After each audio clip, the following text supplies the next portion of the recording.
Hello, hello, good evening, everyone. Hello, good evening. Good evening, ladies and gentlemen. Good evening, royals.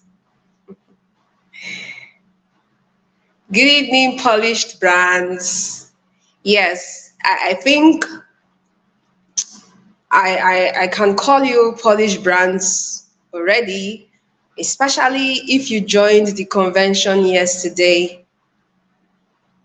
So I know that you are qualified to be called polished brands already.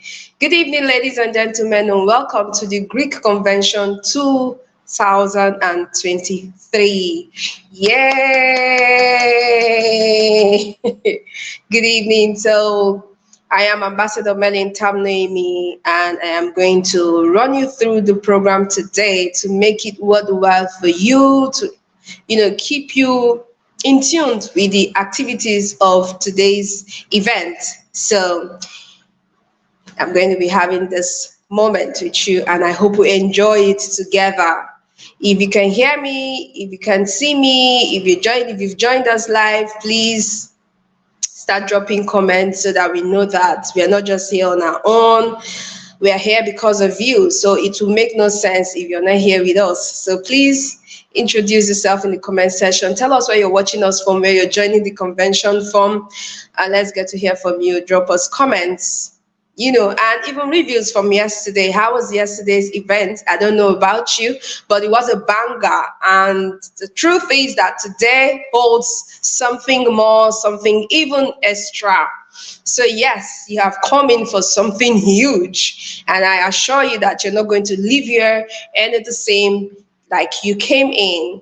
So relax, get your writing materials ready, because of course you're going to be having a lot of aha moments in today's event. So please, I'd like to read from you. Where are you joining us from? How was yesterday's event if you're a part of it? If you can see me clearly, if you can hear me clearly, I'd like to know as well. Thank you.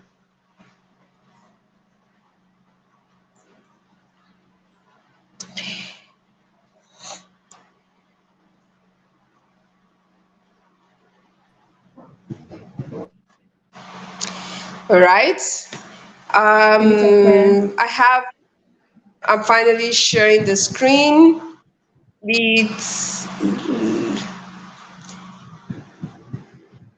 hello, ma'am. Yes, I can hear you. Can you hear me and can you see me? I can see you. I can hear you. All right. Thank you very much. It's a pleasure sharing the screen. It's you, Pin Mother, Gloria Robson. Yeah. Thank you so much. Thank you so much. The novel branch, novel Melin. Mm-hmm. I really appreciate you here. Okay. Good, good, good. So, Temitope will have to just let us see their comments. You should let us see their Yeah. comments. Yeah.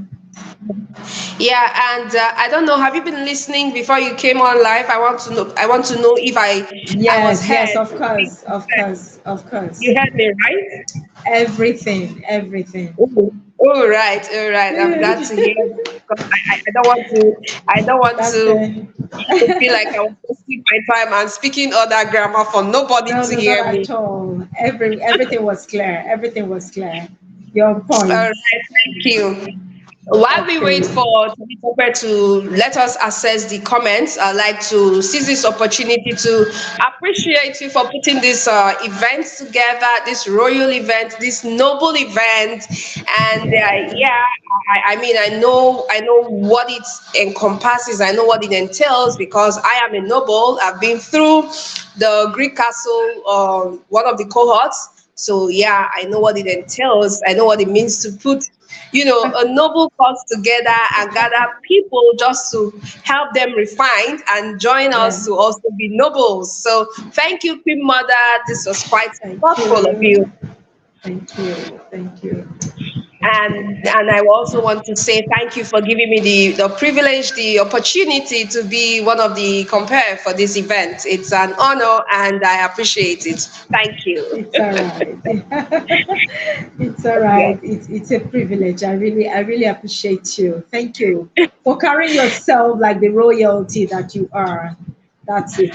Thank you. You've carried yourself well over the years, so you deserve that.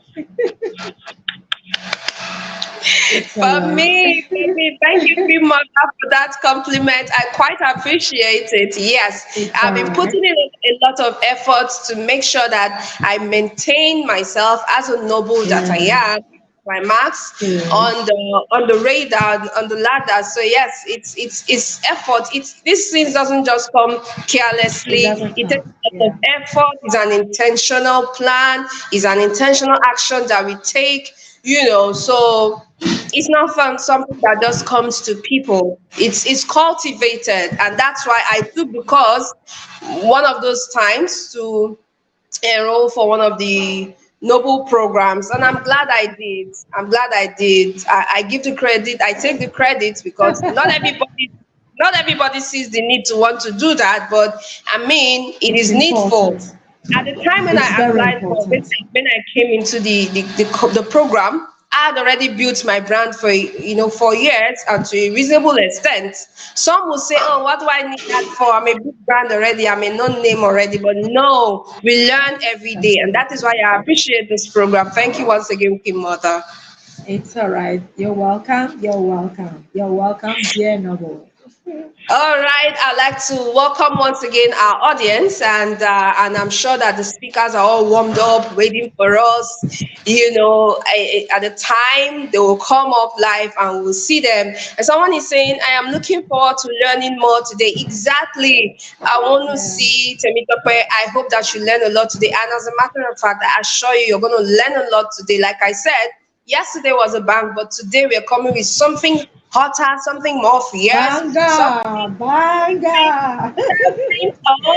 let me I feel call like the cat I feel of like the bag. rocking the music. Like I feel like rocking music, like playing music and just rocking a little bit, you know. We want to do I think I that. did that. Okay. Let me look for a good music that we can rock together Okay. before we start. While we wait for their comments to come in, let's start Yes, receiving yes, their comments. Let them drop their comments while we work with time. So let me search for a very exactly. good music that we can rock with, and then we kick start. All right. So call for All their right. comments and let it come. All right, all right. So, for everyone who has joined us from wherever it is you've joined us from all over the world, please do let us know in the comment section. We would really like to know what song you're listening to. If you're listening to us from Nigeria, please let us know in the comment section. If you're listening to us from Nigeria, please let us know in the comment section. If you're listening to us from Nigeria, please let us know in the comment section. Sorry, hope you can still hear me. Hope you can still see me. Of course, we can hear you. All right, sorry for We that can breaking hear you. transmission. Sorry for the breaking transmission. NEPA has just happened to Nigeria. This is what we see. We used to it, so I'm just gonna roll. Yeah, so if you were here yesterday, leave us a review. We would like to read from you. Please leave us comments. Tell us where you're watching us from, what you enjoyed about yesterday, and what you're looking forward to achieving or learning or gaining today, or which of the speakers you're really eager to listen to today. So please let the comments keep rolling. Why Queen Mother give us a blast? DJ Queen Mother in the house. Real DJ Queen Mother. I hope I find a dancing song. Let's see if we can get a dancing song. Sorry.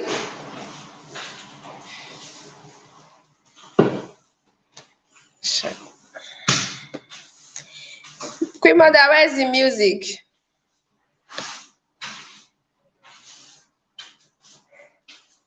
Queen Mother.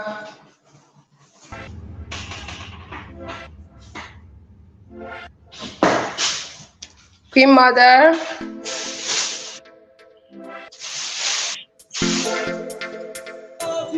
Yeah, I'm here with you. I'm here. I'm selecting the music.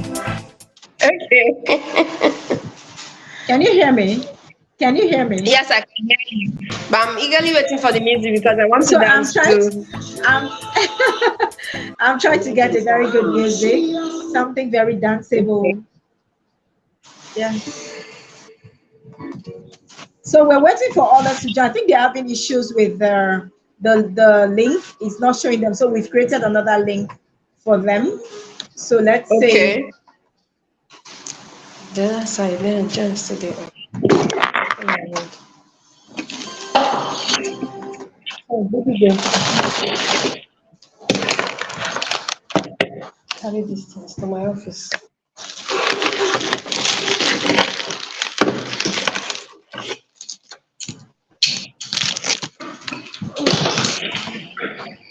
I want to relocate for sake of lighting.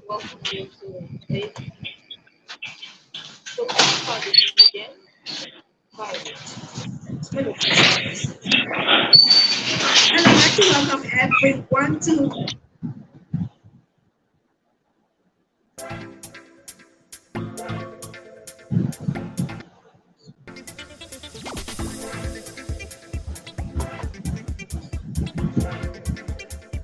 nothing to me.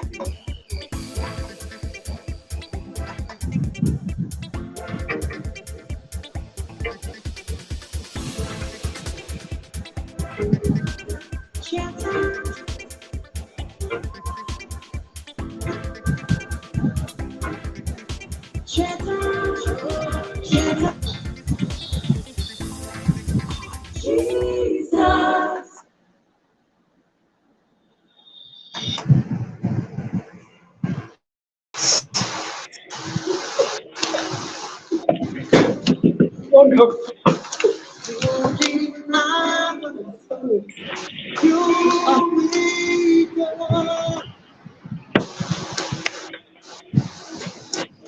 Right? But the music is not audible enough.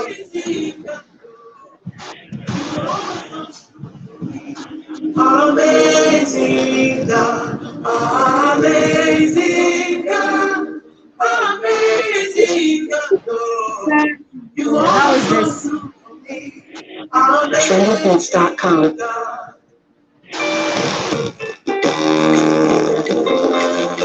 Can you hear it now? Yeah, well, yeah, I did.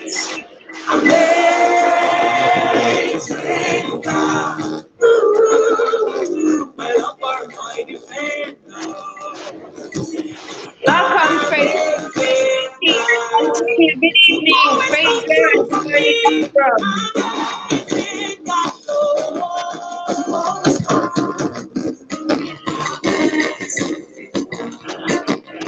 Always come through for me. Amazing God.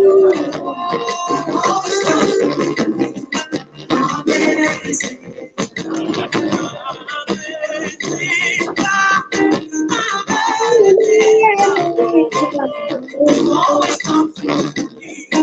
Amazing God. So this is the music by Mercy Chinwo. Yeah, so we recognize her and we do not have the right to this music.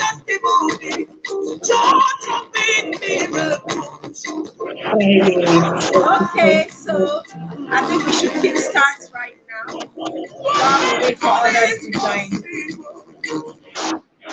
Okay, so let's get rolling so we don't waste too much of time today. All right, thank you, Queen Mother. Thank you, DJ Queen Mother, for that music interlude. By the way, Queen Mother, where are you hosting this event from? What state are you Okay, repping? so this is Lagos State, Nigeria. Lagos, Nigeria. This is where I am right now, and I'm hosting this from. Okay. All right. Good to know that we are in the same state. I am also preparing this event all the way from Lagos State, reaching you wherever you are, all over the world. We actually thank God for the advent That's a of great one. yeah, we quite appreciate the advent of technology, the internet. See how we just stay from the comfort of our, home offices and reach Homes. everywhere we want to be at the time, reach everyone we want to reach at the time. Yeah. So thank God. That's it's All amazing. right. It's amazing. Yes, yes. So at some point I was seeing comments, but now I can't see them anymore. I hope we are still not having issues with audience trying to join us. Yes, so they had issues, but they've gotten another link now, so they should be Another coming on link, board. another link. Okay, Temitope just commented. He said they are pumped up, they are ready. Yay! DJ, pump it up, pump for the Greek Castle. Oh, sorry, Greek Convention 2023. Oh, more, it's hot. Faith Lucky, I can see your dancing steps. Yes, so because today you are in for something huge. I mean, all the speakers that Queen Mother has lined up for today. I mean, anybody who misses today has missed out on a lot, and I mean a lot. Edith Joseph. Okay, so it's an indication that the audience have joined us. They can see us and they can hear us because they are sending in their Yeah. emojis, their comments, and I quite appreciate Yeah. that. So once again, yeah. Okay, So good, once good, again, awesome. yeah. So once again, our dear lovely beloved audience, the most valuable players in this convention, you're welcome to the day two of the Greek Convention 2023. Like I said, yesterday was hot, but today is going to be extremely amazing. So do well to leave in the comment section where you are watching us from, how yesterday was, if you were a part of it, and what you're expecting to gain from today, or that particular speaker you are so eager to listen to and learn from. We would appreciate to read from you. Thank you very much. We appreciate you, and we're here because of you. And at the end of this program, I'm sure I'll be able to call you with my full chest, polished brand. Uh-huh. That's the objective. That's the goal. That's the goal. All right. Without wasting much of our time, because we have actually spent some time already trying to sort out technical issues, let's just head straight into the event because all our speakers are eager and waiting to start dishing out value for our own consumption. First on my speakers roll tonight is our own. Let me not start from where I want to start from. Let me start from where I am prompted to start from. So let me say certain things about her, and then from there we can know who I'm talking about already. All right. So this magnificent, quintessential woman is AKA Global Brand Polisher, and she is the CEO of Parkway Consulting with special attention on Parkway Finishing School, a refinery where personal and corporate brands are polished and refined for global relevance. She's a multi-award winner, a certified etiquette and managed consultant who has groomed and polished thousands of brands across the globe, including me. She is the lead groomer, Greek Polishing Castle, where brands and entrepreneurs are polished for global shine. She's the lead mentor of Parkway Mentor Hubs. Parkway Mentor Hubs is where mentors and prospective mentors are certified professionally. She is the convener, Polished Ladies and Gentlemen Academy, a Facebook group. She is also an author of life transforming books. Worthy of note is Distinguished Ladies and Gentlemen. I have that book. If you want to borrow, I'm not going to borrow you, go and buy your own. Now, she's an author. Okay, I've said that she's an author of the life transforming books. Worthy of note is Distinguished Ladies and Gentlemen. She's married to a pastor known as or called Rosin, and your marriage is blessed with 3 whiz kids. By now, I know you know who I'm talking about. I mean nobody else than our own Queen Mother, Gloria Robson. Can we give me the clapping emoji if you're still here with me, if you're following, if you've not missed me, can you give me the clapping emoji? All right, so Queen Mother is the, oh, Ejiro, I see you're welcome. Queen Mother is our first speaker for today's event, and she will be taking us on thriving with etiquetteful lifestyle.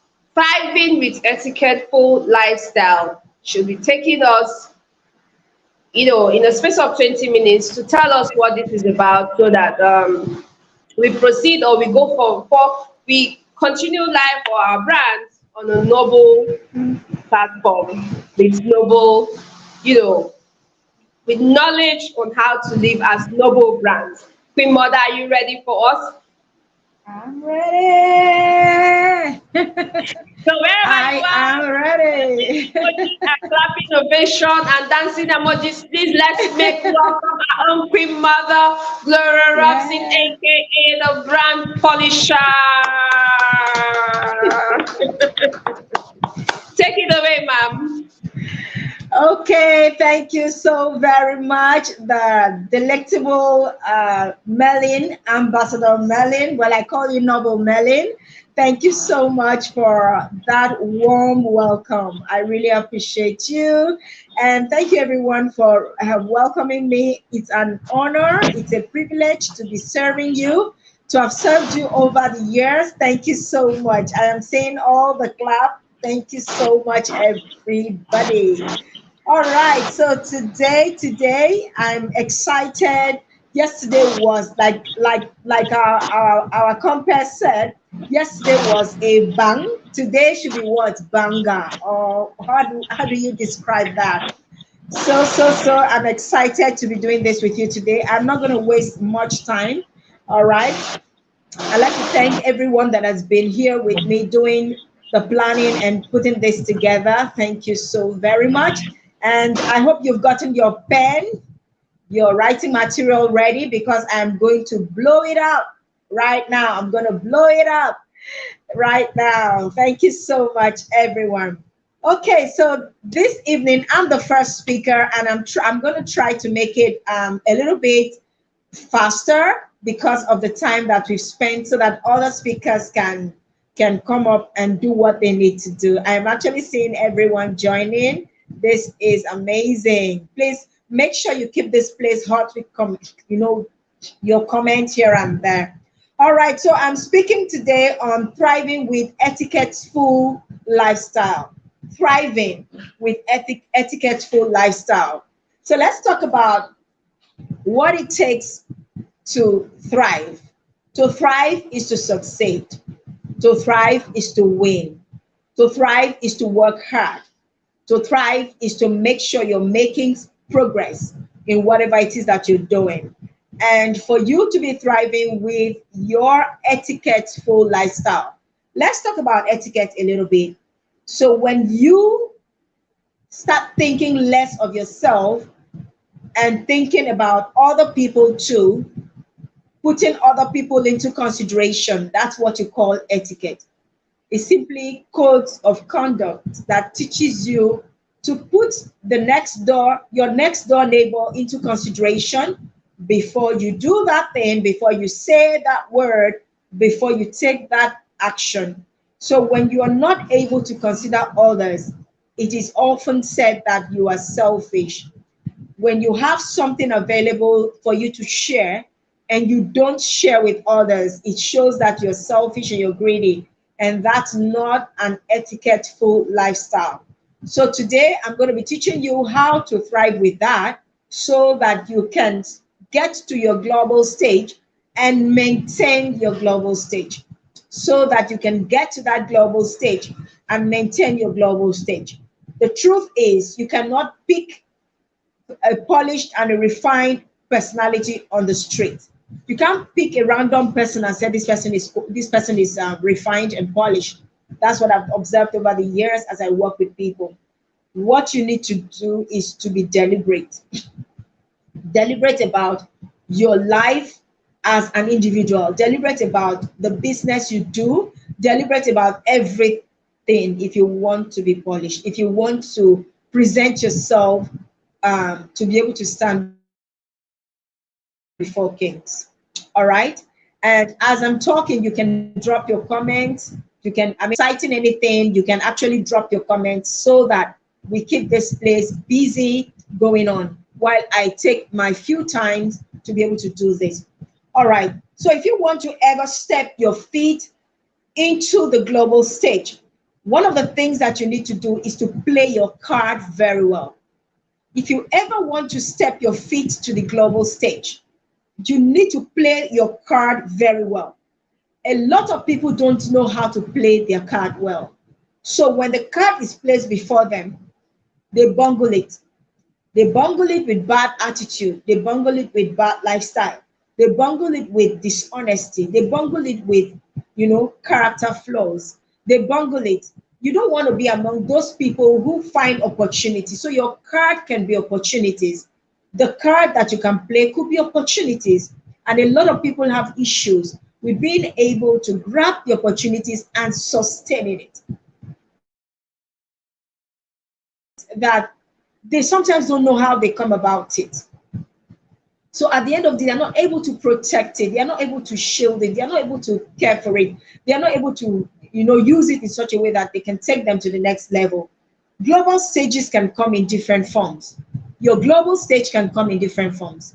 All right. Now, number one form that you can call a global stage. So when you hear the word global stage, what are you thinking about? Oh, are you thinking about, oh, you must be at the main stage of maybe TEDx. TEDx is becoming common now. Anyway, anybody can speak on TEDx platform, not like initially, or you're looking at standing on the same stage with the president, for example. That is not basically what I'm talking about global stage. So when I talk about global stage, it is that stage where you've never been before in your life. So it could be a new environment. It could be a new environment. It could be a new job, which you've never done before. It could be a new relationship, which you've never been to before. Getting into relationship with a more classified, a more classy person, a more corporate person, all right, which you've never been before. This is what happens if you find yourself in your global stage. So those could be the global stage that you're looking for. Some of you are looking for bigger opportunities in your businesses. You're looking for bigger opportunities in relationship. You're looking for bigger doors to be opened for you. And those are global stages. All right. Your global stage could be your promotion. You're eagerly yearning, praying, fasting, and trusting God for those promotion or that promotion in your workplace. You've been long due, like you've been there for 10 years. Once that promotion comes, it's your global stage. So you need to prepare for that global stage. You need to prepare them, and you need etiquetteful lifestyle. You might have been living that lifestyle before you can get to that global stage. Your global stage could mean your new connections, all right? Your global stage could be better opportunities for you. There is that such thing as proper conduct. There is that such thing as proper conduct. A lot of people, take things for granted. For example, I do not take any of my relationships for granted. Whether I'm relating with people of higher cadre, because in this life you cannot relate with just your colleagues or your contemporaries alone. In this life, you must relate across. So you have the higher people from the higher cadre, you have the lower people, and you have people of your contemporaries. So you need to be able to draw the balance. You need to be able to draw the line. You need to be able to say, okay, this is the balance. So I must learn how to relate with someone up there. I must learn how to relate with someone lower. I must learn how to relate with someone on the same category with me. You must learn how to conduct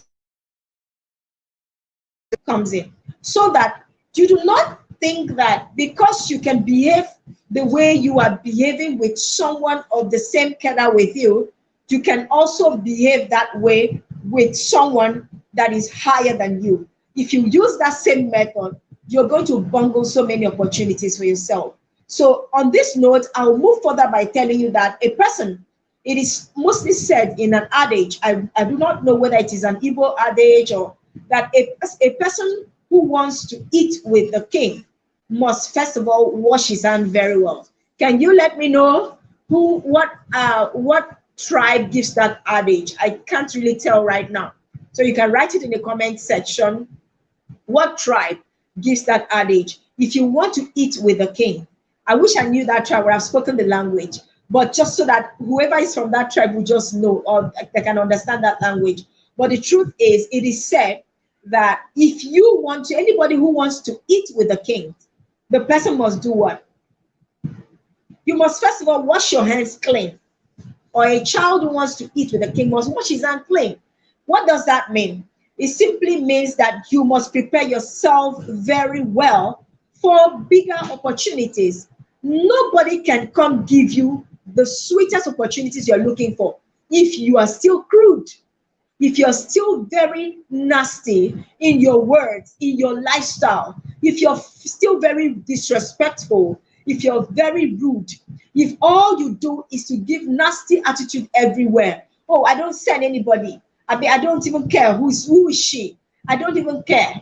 We watch a lot of Nigerian movies and we see the things that they act out. It is exactly what happens in life, where you meet someone for the first time. You don't even know the person. You don't know the capacity of that person.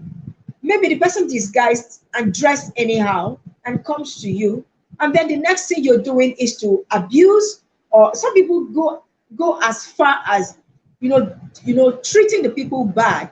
And at the end of the day, they discover that this person actually holds the key to my success in this organization.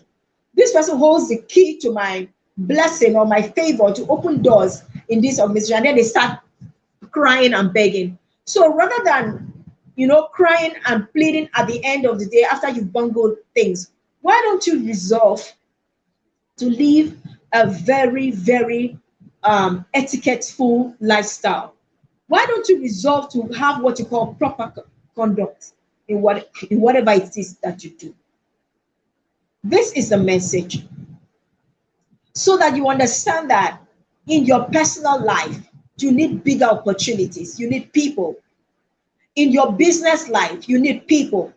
In your relationships, you need people. In your career life, you need people. In your spiritual life, you need people. You need people. God cannot come down to do things for you. God will always use people to open channels for you. I got talking with one of my bosses today, or my mentor, and then one of the things that he said is a lot of people are dropping proposals up and down, 50 proposals to company, organizations, and at the end of the day, they don't get those jobs. But do you know that someone who is well connected to those people in the high places gets those contracts faster than you? Why? Because the person has been able to click or connect with someone in charge up there, and the person has been able to take advantage of that opportunity or that relationship, and has been able to oil the relationship over time. And it must be someone who has been well behaved, who's got proper conduct, that can get such contracts. So it is about you conducting yourself well. So don't look down on anyone. So most people miss beautiful opportunities simply because they do not understand what you call balance. You must learn balance. Balance will teach you how not to use the same method in which you play with your colleagues to play with people higher than you. Because in this life, somebody is definitely older than you. Somebody is definitely younger than you. Somebody is of the same career. But the truth is, we are not all the same. So opportunities can come up. The opportunities I have, you never can tell by just looking at me on social media.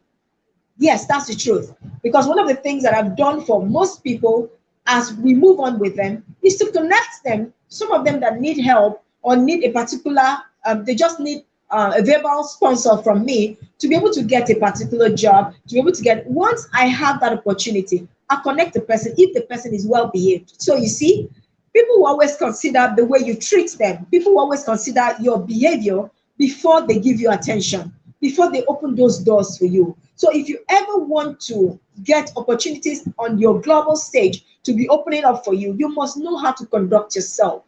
There is a particular young man that ever since he met me, it's been amazing. He's carried himself well. And I've connected him with so many opportunities. He's carried himself well. Oh, anytime I call on him, he's always very respectful. He doesn't respect me today and tomorrow he drops it. People watch out for this. People don't actually come to tell you, oh, you must respect me. No, respect is not asked for. Respect is not demanded. Respect is what is earned. So when people begin to observe that you do not have respect and they tag you as rude, just know that one of the things you've done is that you slammed the door at yourself. I know I've come out with, so much to dish out, but the truth is, I want you to always ask yourself this question. These global opportunities and these, better opportunities I'm looking for, ask yourself, what is expected of me if I ever get these opportunities? What is expected of me to do before I get these opportunities? If I do this or that, will it actually open these doors for me? Am I ready for the opportunities that I'm even looking for? Does my lifestyle fit into such opportunities? I hope you're writing it down. Does my lifestyle fit into such opportunities? Do I know how to relate with people across board? Do I know how to relate with people across board? A lot of people, right in front of people, they are well behaved. Behind those people, they gossip them, they talk bad about them, they say all sorts of things about them. The people you're talking with, eventually, tomorrow when you have issues with such people, they use it against you. That's the problem. So you need to be careful and how to conduct yourself very well. I will tell you more that charisma, it is often said that charisma does what? It takes you to that high peak of your career, of your business, of your lifestyle, but character. Yesterday, Bosede Olushola, Obasa actually mentioned strong character because that's the topic she took. Character keeps you sustained in that platform. So you can be charismatic. Hey, how are you? Oh my God, you're so beautiful. Oh my God, you're this. You can do all those things and get opportunities. Oh, she's so jovial. She's such a nice person. And then when you get there, if you don't have the requisite character that is needed, you're going to drop. You're going to drop. Some people lose their jobs. They lose certain promotion because they've not been able to carry themselves well. I need to wrap up right now so that there are lots of things that I've put down here. So number one way that you can live an etiquette-full lifestyle is treat people well. That's number one. So I have to rush it now. Treat people well. So sometimes your opportunities are enveloped in your proper treatment of people. It doesn't matter who they are. Treat them well so that you can access different, so many global doors for yourself. I've used that for myself a whole lot. I don't know how to disrespect people. I've learned it over time to honor people. The reason for that is so that you see that even people that I'm even older than in terms of age, I honor them, I respect them. If they choose not to honor me, then it's their own headache. I do what I need to do. Honor precedes so many beautiful opportunities. Number two, give people opportunity to express themselves, to be themselves wherever you are. Do not lord over people. If you have such lifestyle, it is not etiquette-full life. You need to allow people to breathe, allow them be themselves. All right. Number three, you need to, one of the things that you need to do is never to hold back privileges and opportunities from people.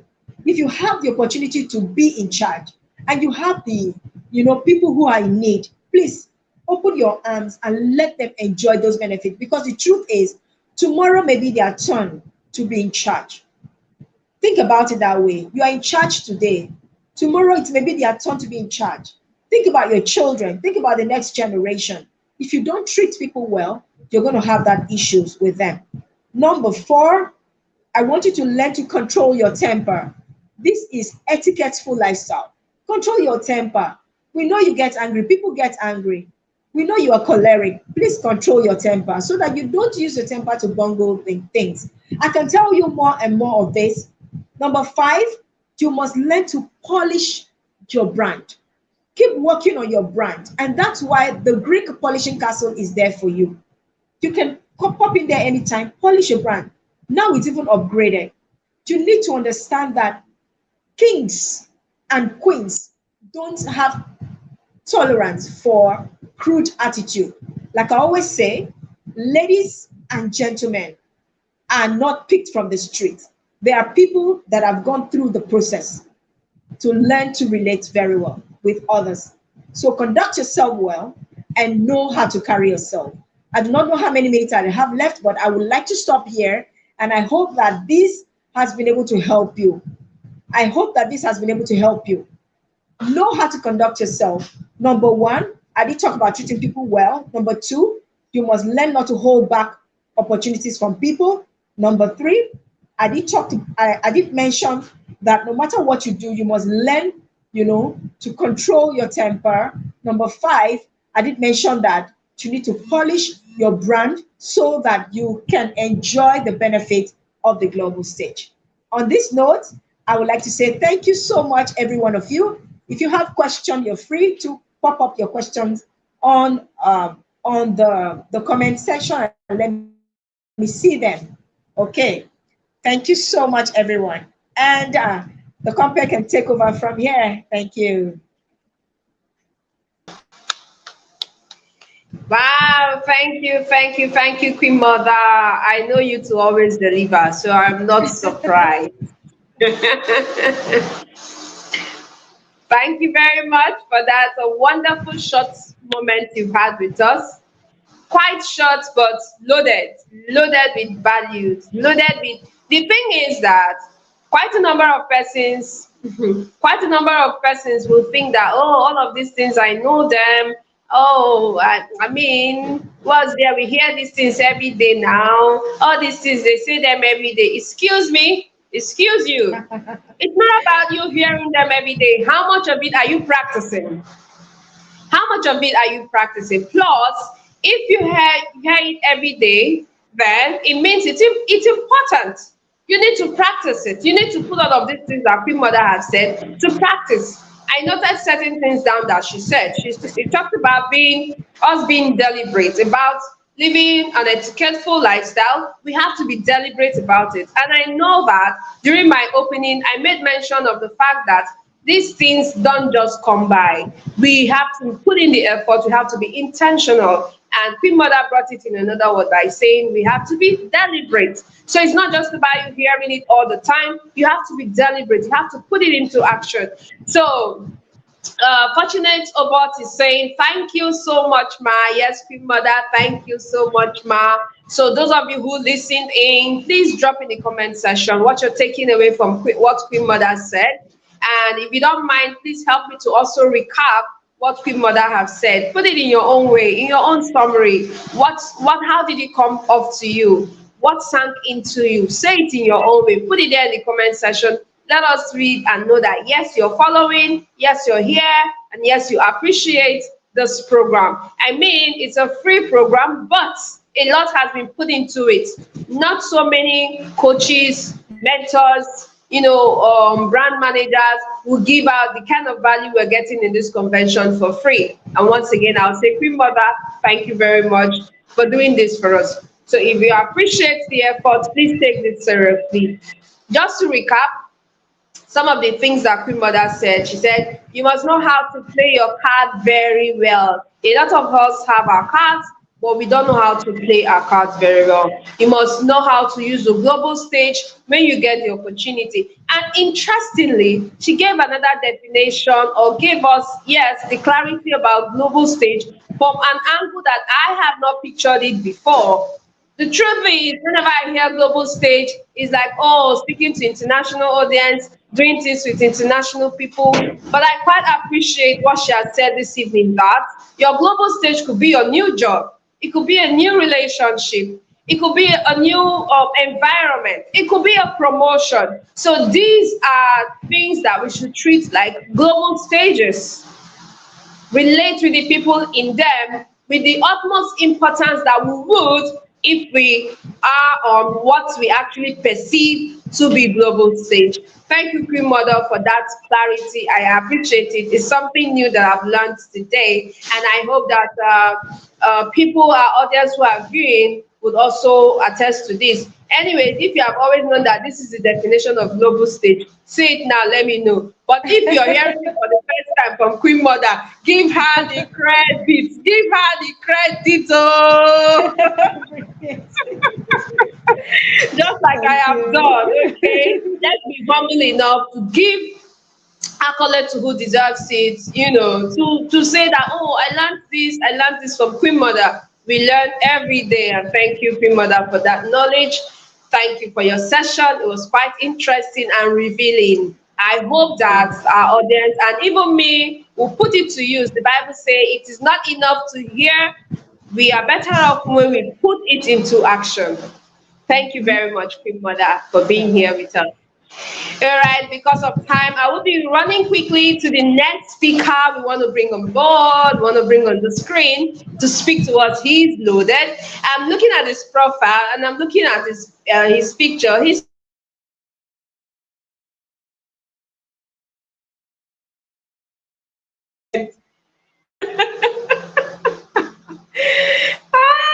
Queen Mother, have you had agege bread before? Of course, of course, of course. Of course. Do you like it? How does it feel in your I mouth? love it. Fluffy, fluffy, very nice. Don't go there. Exactly. So our next speaker is looking like a today fresh loaf, fresh agege bread. And I'm Oh. sure that it's coming with a lot of sweetness for us to consume and our eyes will be open. So before I bring him to the screen, let me just gist you a little bit about him. So our next speaker is a top performer. He's known to be a top performer in Nigeria, and he's an impactful certified life coach, management trainer, brand strategist, and motivational speaker. I know this thing that people say, people are not castigating motivational speakers up and down, but excuse me, there are motivational speakers and there are motivational speakers.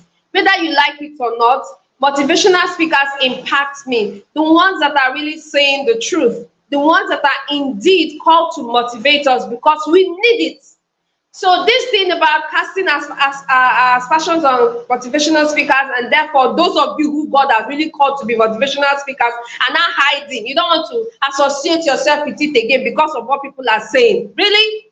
Anyway, I appreciate our next speaker who has boldly identified that he is still a motivational speaker. So moving on, driven with a passion to help individuals and organizations achieve top performance, he provides cutting-edge, result-oriented trainings, strategy sessions, and webinars on personal and business growth, branding, and public speaking for his clients and community.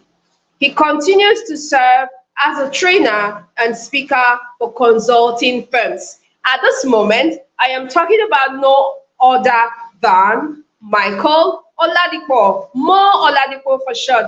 Please, with a stand, with a, I wouldn't say standing ovation where you are now. So let me see lots of clapping ovations from your on the screen as we make welcome our next speaker, Michael Oladipo. Welcome, sir. We're glad to have you. Good to have you. Good evening.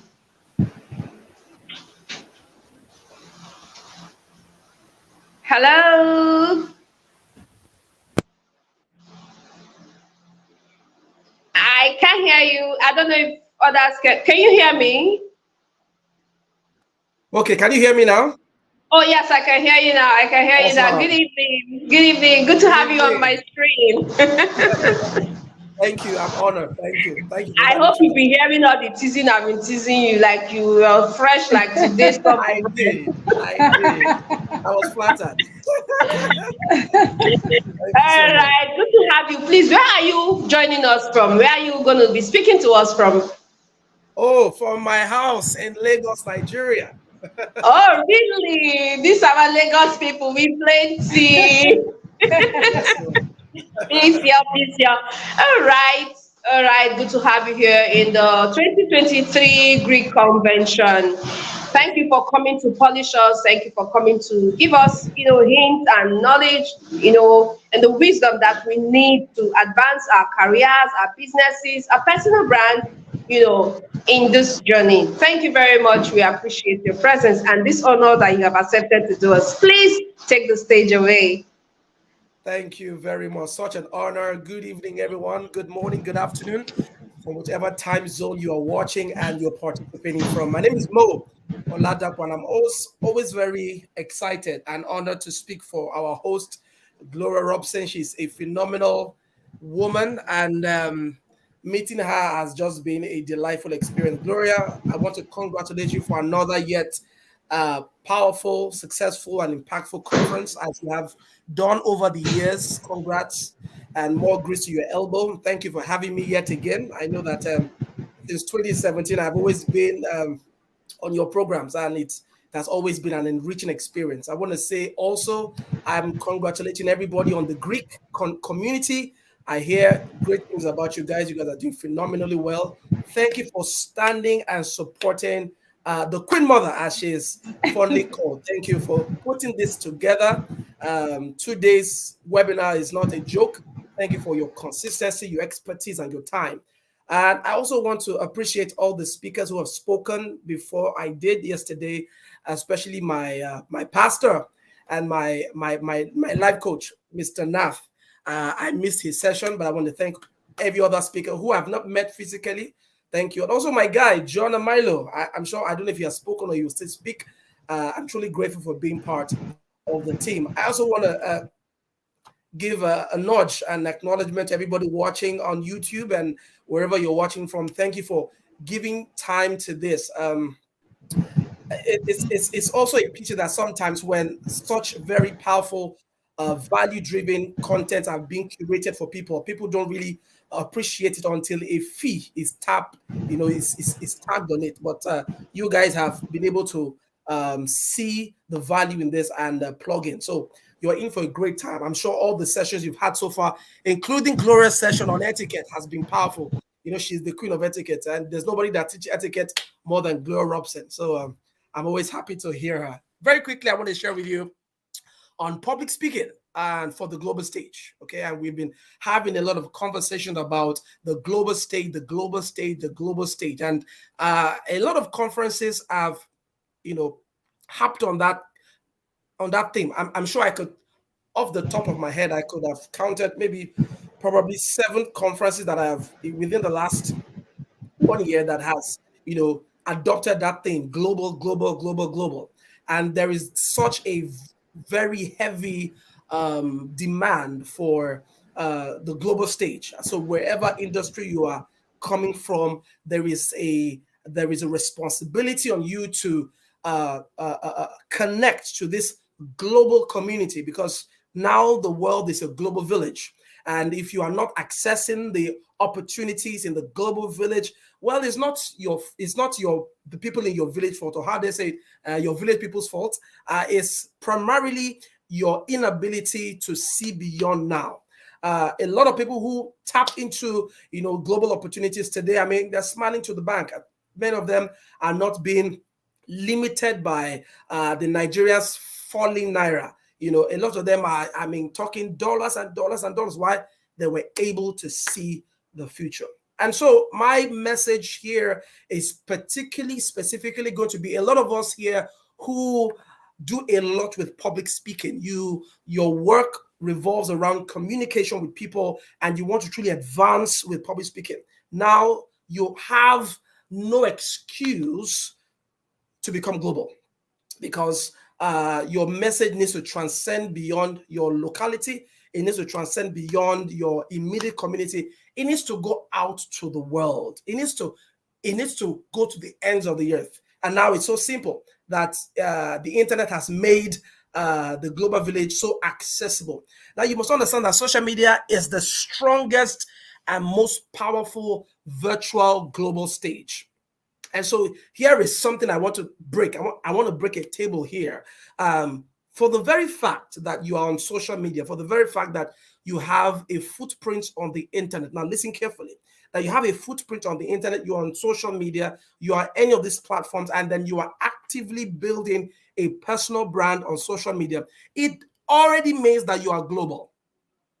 Maybe some of you don't believe it. Let me say that again. If you're on social media, you have an account, you're actively participating in the conversations, either via mentions or hashtags or sponsored ads or just your usual regular posting, you are already global. Technically, you are already global. What happens is that a lot of us, we are global on registry, but you're not global on activity. Let me say that again. You are global on registry. So when different social media checks the back end, they see that you have an account with them. So you are registered with them. But when they look at the activities on your page, they don't see anything that reflects that global nature. So technically, we are global, but in practice, a lot of us are not global. You know, I said this once sometime to somebody, and I was trying to help the person build a profile, and he was saying he's a public speaker, and I said, you know what? Say you are a global speaker. The moment I said, say you're a global speaker, he said, no, no, no, I've not traveled, though. I've not traveled. I'm not. I'm still in Nigeria. And I say, hey, come off it, man. Come off this mindset, this mentality that until you travel abroad, then before you are a global speaker. The fact that you do speaking on your Facebook, the fact that you do webinars and other people join, and the potential visibility it has for other people to watch, you're already global. So I don't just say I'm a public speaker anymore. If I've changed my profile, I say I'm a global speaker. So everywhere you have public speaker in your profile, change it to global speaker. You are a global speaker. You don't need to travel before. The social media and internet has made you a global speaker. Number two, you don't also need to travel abroad before you begin to reflect the global nature on your purchasing process. So a lot of us are still, charging with the naira. Now you can tell how much the naira is, how the naira is falling to the dollar. A lot of the people that I know have switched, and they don't even charge a naira anymore. Their books are in dollars. Their podcasts, their audios, their courses are all in dollars. Why? They are trying to ensure that no matter the limitations in their local country, they still maintain a global standard, a global approach. And so what we are saying here is that you need to begin to direct yourself towards that path of becoming truly global, not just in registry alone, but also in activity. Your activities need to reflect that you can also speak to people in China, in America, in London, in Canada. Everything about you needs to be accessible on a global platform. And so if you're a speaker here, you're a coach, you're a consultant, you are a therapist, or whatever you do that you use public speaking to drive, you have got to truly start thinking global. So social media is there for you. And I'm going to use that as a template to just share with you for a bit. All right. So having said that you are global in registry and not global in activity, it's also like saying that some people are saying that you are an entrepreneur, but you are not recognized as a successful entrepreneur. Or you are saying you are married, but it's like saying you're not happily married. So a lot of us are on social media, but you are not doing social media like a global brand. So you need to begin to think global. You need to begin to act global. So I'm going to give you a few tips to help you position yourself as a public speaker that is global. All right. And I know many of these things I'm going to say, we all come short of it many times. And the central idea is that you are improving on it. If you note one area that you have fallen or dropped the ball, you can always improve in that area. So number one is just to know that you are on a global stage. The first thing is that you must settle it within your mind that you are no longer local. It is that mindset that you are local that makes you reduce the quality of what you do. It's that mindset that tells you that you're local that makes you reduce the quality of the content of your communication. And so while you're only preparing to be of great value only just to people in Lagos and Ibadan, somebody in the UK, when they tune into your webinar or they hear you speak, they can't connect because everything that you have done is just to satisfy your local audience. Now, there's nothing wrong in satisfying your local audience, but there's everything wrong if you intend to reach a global audience, but only use a local template, only use a local style, and then you are truly doing yourself a disservice. And so the very fact that you just know that you are global changes everything. Knowledge is power. The moment you know that, listen, if I come on my webinar, someone in the UK is going to listen to me. Somebody in America is going to listen to me. They need to be able to connect with, they need to be able to understand me. They need to be able to see what I'm doing and appreciate it on their level. And when that is not happening, it means that you have not truly entered into that global atmosphere. So the first thing is to just know that you're global. Settle it within yourself. When you do this, what happens is that it changes your mannerisms. It changes your attitude. It changes your disposition. It changes your gesture. It changes the way you even show up to global stages. Just knowing that you're global. I mean, a lot of people will say, when you begin to accept that you're global and you're beginning to transform a lot of the things you do to fit into the global stage, a lot of people will not be able to accommodate you anymore. Because what happens is that once you embrace a global mindset, you begin to step up. You begin to step up, even in the way you talk, even the way you prepare things, even in the way you approach things. You begin to step up. Your audience begin to perceive you in a different light. When I do branding, I teach people about what I call the brand thermometer. When people listen to you the first time, what they do is that they don't quickly accept you for who you say you are. What they do is that they run their perception through a thermometer to see if truly you meet certain criteria that they hold as global. And so they listen to how you speak, how you pronounce your words, how you greet the audience. They look at how you start the topic. They listen to how you numerically jot down and marshal out your points. They look at the kind of examples you use. They look at the stories you tell. They look at even everything, and they begin to rate you and they begin to rank you. And these are the little back end things that a lot of us don't know. It's not just about speaking to the global stage. It's not just about, oh, thank God I'm global. It's about understanding that now that you're global, there are certain things that cannot be permitted. There are certain things that if you did when you were not global, or when you didn't know that you were global, or when you were not strategically and deliberately building a brand, people could excuse it, people could pass it off. But now that we are all global, there are many things that will not be acceptable. So just seeing them alone can be a turn off to your global audience. So, but if you don't know that you're global, you will keep on making those mistakes. You will keep on doing those things that you feel that, oh, I think everybody appreciates it. But really, your global audience don't appreciate it because they expect more from you, who is a global audience. So the way you communicate will change. Okay, the way you prepare your content will change. Back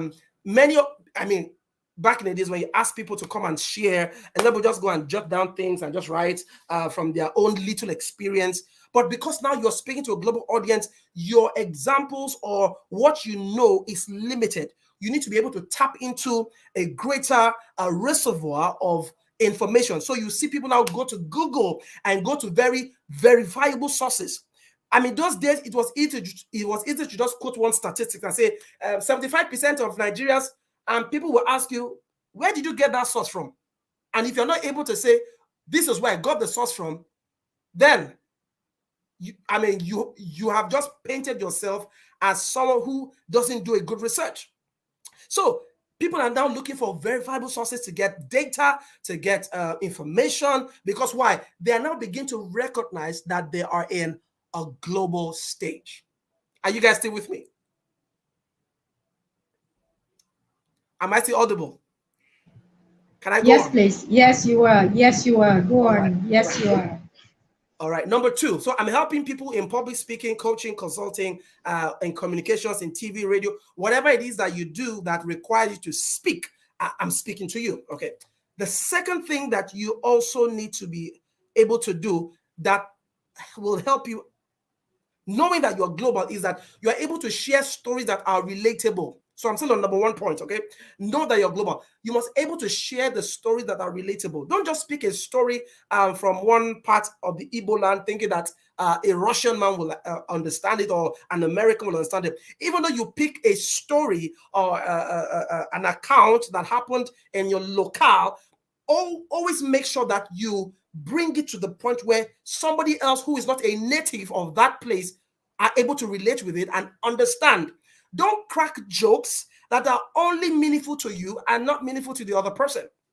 So everything you have to do has to be relatable. You are on a global stage. Your Facebook is not only seen by you. Listen, by virtue of the algorithm of social media, by virtue of the algorithm of Instagram and the social media platform, your posts, your articles, your pictures, your videos can be seen by people who are not even in your contact, because a lot of people may share your contact. A lot of people may be in conversation with you. They can mention you, and this in itself, the algorithm can help push it to the contact of these other people. So just imagine the contacts or the followers of these other people are all Caucasians, and they are seeing your stuff. And you see a white guy is following you, are like, where do you know them from? Because your post is not just for you alone. That's why it's called social media. It was created so that you can share.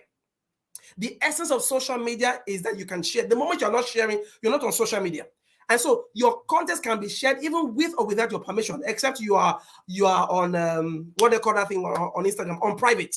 The moment you start putting your stuff on private, then we know that you're not ready to communicate with the world. And so that's fine. But for those who are willing to communicate, your content could be shared. And so ensure that the content that can be shared is a content or a content that are relatable. Number two, very quick, number two, so I don't waste time. Number two, make sure that you are considerate of your global audience. If you're a global speaker, ensure that you're considerate. What do I mean by you're considerate? Listen, a lot of the time when we create programs and webinars, I'm using webinars and the internet as the basis for this talk, because I mean, when you're talking about global, the internet is the primary global stage, okay? A lot of them, when we create a lot of our communication, we are not considerate that we are not only speaking to people in our locality, in our nation, we are speaking to people in North America and in Asia and East Africa and other parts of the world. And so you thinking that you are putting your program at 10 p.m., oh, that's when everybody's back from work. Excuse me, that is when some people are just waking up in the morning. And so the fact that you are not considerate in the time zone differences, it shows that you have not really awakened to the fact that you're global.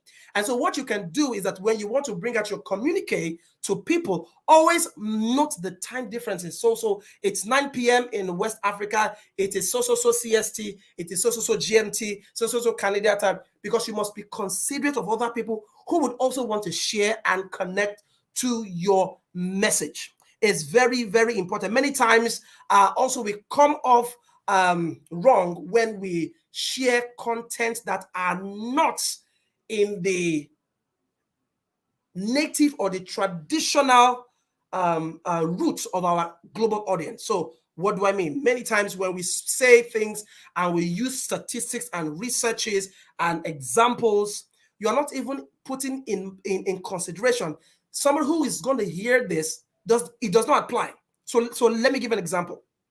If you're talking about the economic hardship and breaking forth from the economic hardship, please realize that as a Nigerian, you are already automatically programmed to consider the unique economic challenges of Nigeria, which a person in the UK or America or Canada is not participating in. They are not suffering the way we are suffering. So sometimes when you are mentioning some things about the economy and they are looking and say, I don't understand what this guy is saying. I mean, they're like, what's the problem? I mean, there are many things in the Western world that is a basic amenity that the government has provided. So the angle you are coming from and talking about does not relate to them in any way. So many times we don't consider our global audience when we are speaking about a global matter. We talk about it from a local point of view and not from a global point of view. As much as you will highlight the unique challenges of your locality, you must ensure that there's also a ground where your global audience can identify with. All right. Number three, very quickly. Number three, speak the language of your global audience. Speak the language of your global audience. First thing I said, you are global. You are global. There are things that you say that does not mean the same thing in the global space. So, for example, I made that mistake myself. I was speaking to a UK client, and I was trying to just tell him that, oh, that stuff is bad. Here in Nigeria, when we say something is bad, we mean it's good. Am I lying? When we say something is bad, that thing's bad, man, we mean it's good. The guy was saying, really, it's bad? Oh my God, I need to change it. And I'm like, change what? I said, it's bad, man. He said, oh my God, it's bad. And I put in so much work. I said, no, not that kind of bad. I mean, it's good. He said, oh, you mean it's good? Then why do you say it's bad? Look at, I'm confusing my global audience because I'm using my own nuances. I'm using my own jargons. I'm using my own cliche that is common to us here. And I'm thinking it's supposed to be the same thing. No, it's not the same thing. So when we are speaking to a global audience, you must be careful not to use words, statement, phrases that only you or your locality understand. When you use those stuff, you must ensure that you interpret and you tell them the meaning. The reason why I'm saying this is because a lot of us, we feel good when we've spoken to our local people, but when we upload our videos on YouTube, on any other channel, many of our global audience are left off from that, especially when you tell jokes. When you want to crack a joke or say something humorous, you must also consider, will this also be very humorous to my global audience? The same way they are your global audience, the same way you as well, you are their global audience. Have you ever, listened to an American comedian and everybody's laughing in the audience, but you're not laughing? You're watching like, what are they laughing? Yes, you giggle here and there, but it's not really funny. But it's funny to them, but it's not funny to you. Who is funny to you? You like Basket Mouth. You like Oke Bakassi. When Oke Bakassi and Akpororo cracks a joke, you laugh because you understand that. But let a white guy come. You're like, okay, because you don't understand. The same way, your global audience are not automatically understanding what you are saying until it is filtered through some sort of converter. And the converter here is explaining to them what it means, or saying it in their own language so that they can understand. In any form you choose to, your global audience must know that you speak the same language. So global language is not only in literal words, but also in meaning. So you must understand that your meaning also must correlate with their meaning. Number 4, very quickly, number 4. I hope you're writing that because this is important for global speakers when you're climbing the global stage. Number 4, respect global best practices. Respect global best practices. One of the things you should begin to do now that you are beginning to understand that you're global and want more of the global opportunities is that you must begin to research, how are things done in the global community? How are things done with my global counterparts? How do they prepare? How do they speak? How do they stand on the stage? How do they answer questions? How do they? So there was something I learned. That's about 3 years ago. There was something I learned. So I hope I'm still. If you can listen, please just say I can hear you. I always want to be sure. I always want to be sure. This is one of the things you will always want to do when you are speaking to a global audience. Someone just type, I can hear you, so that I know that you can hear me. Someone just type, I can hear you, so that I know that you can hear me, so I can continue.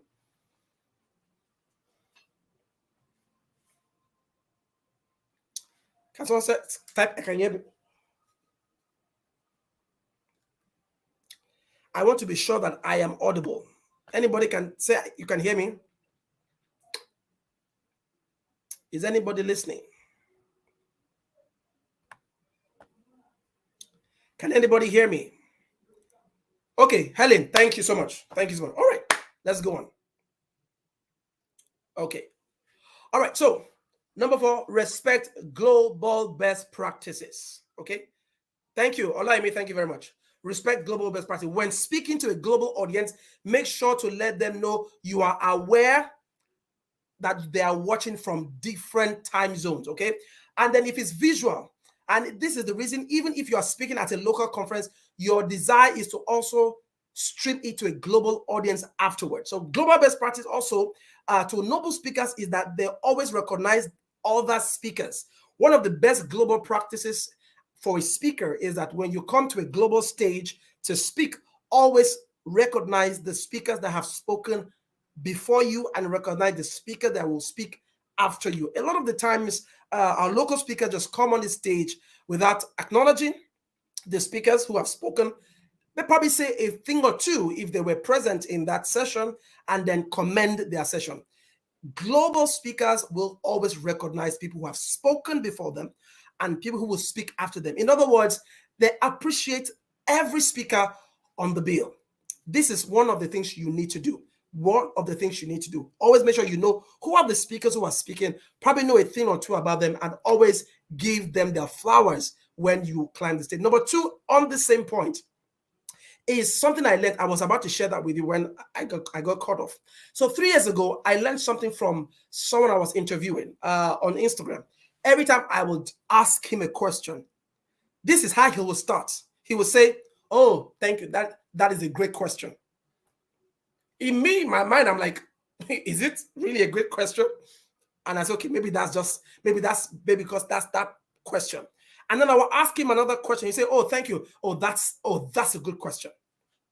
That's a great question. Now, this is a good question. Okay. Maybe the third one will not be a good question." And then I will ask him the third time. He will say, "Oh, thank you for that question." Then I realized it is a habit. It is a system people who are used to speaking on a global stage use. Every time they ask you a question, you respond by saying, "Thank you for that question," or we say, "Oh, that is a great question," or "That is a good question." Now, there are two reasons why people say that. Number one, just to be clear. Number one, they say that many times to douse the tension of that question. So if that question was a question that was going to upset them, or a question that's going to take a lot more response from them, or a question that they didn't have the proper answer to, the moment they say, "Oh, that's a great question," psychologically, they have accepted the question and they put themselves in a position to answer the question. Number two, "That's a great question" also means that I've accepted your question and I'm ready to respond, right? Global speakers understand techniques used in communication. And so I learned that it was a global best practice that when people ask you a question, especially when you're doing an interview on TV or you're speaking, the first thing is not just to attack the question, to thank the person and thank them for the question. And there are many things we can say on this, but I will leave it at that, okay? And the fifth, and I think the fifth and the last is act global. Act global, okay? Act global. You're not just global in your thoughts. You need to be global in your actions.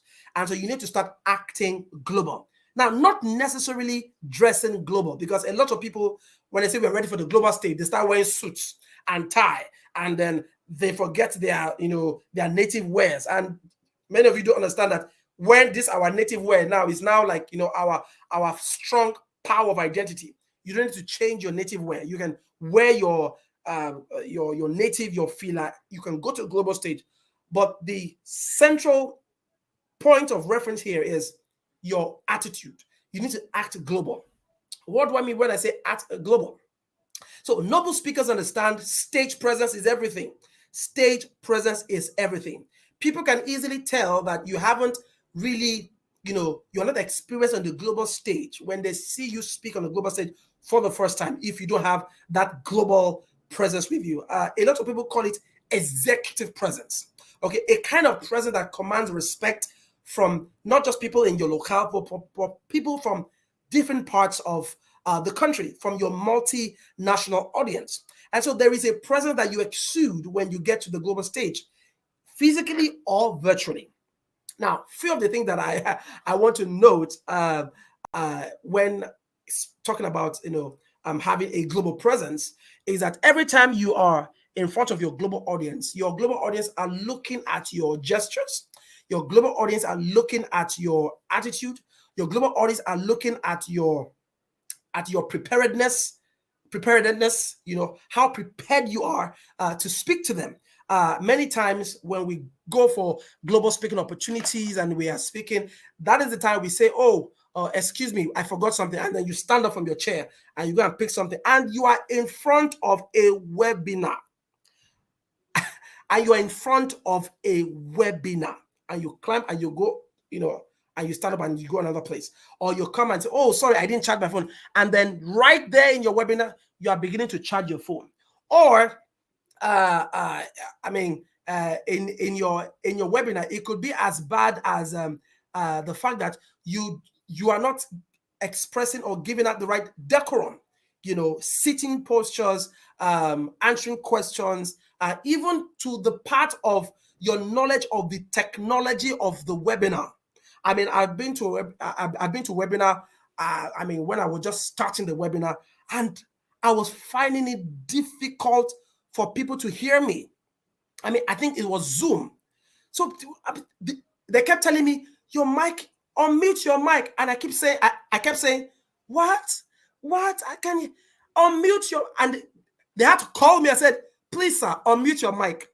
And so I started looking for unmute mic on the tray of the Zoom. So it could tell that I wasn't used to the technology of that virtual platform.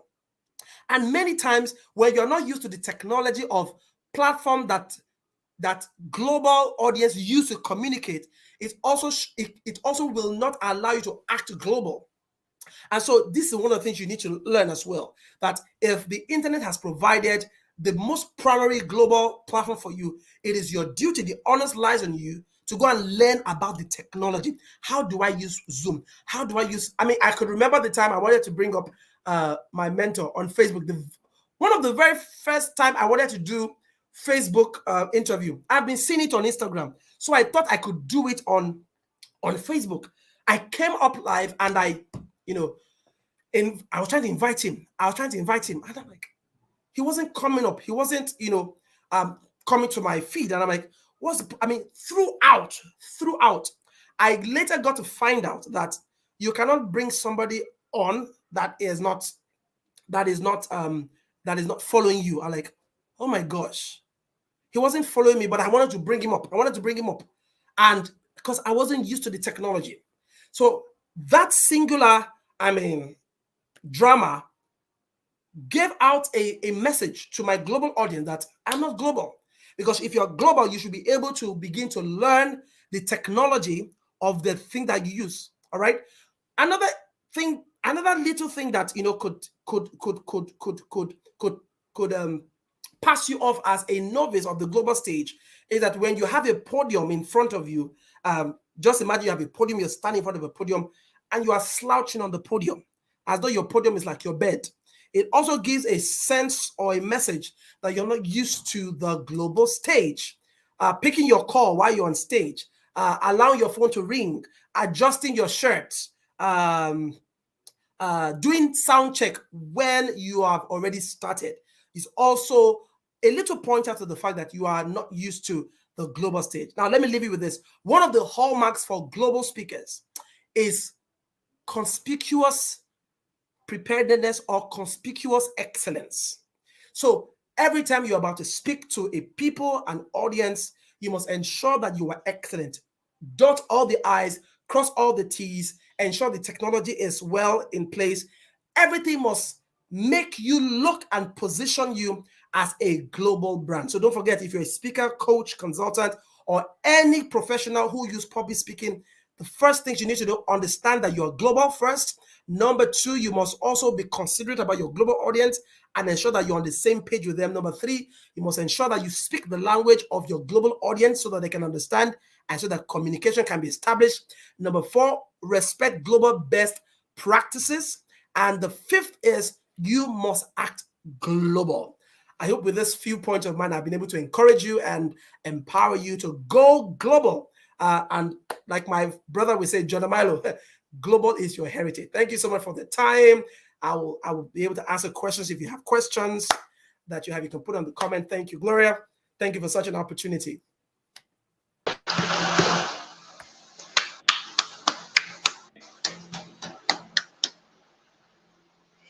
Wow, wow, wow. Oh, wow. What a moment, what a time, what a session, what a presentation, what a teaching, what an insightful session. Thank you so much. Thank you so much, Mr. Mo. We appreciate you. Thank you so much. That was a great one. I hope you can hear me.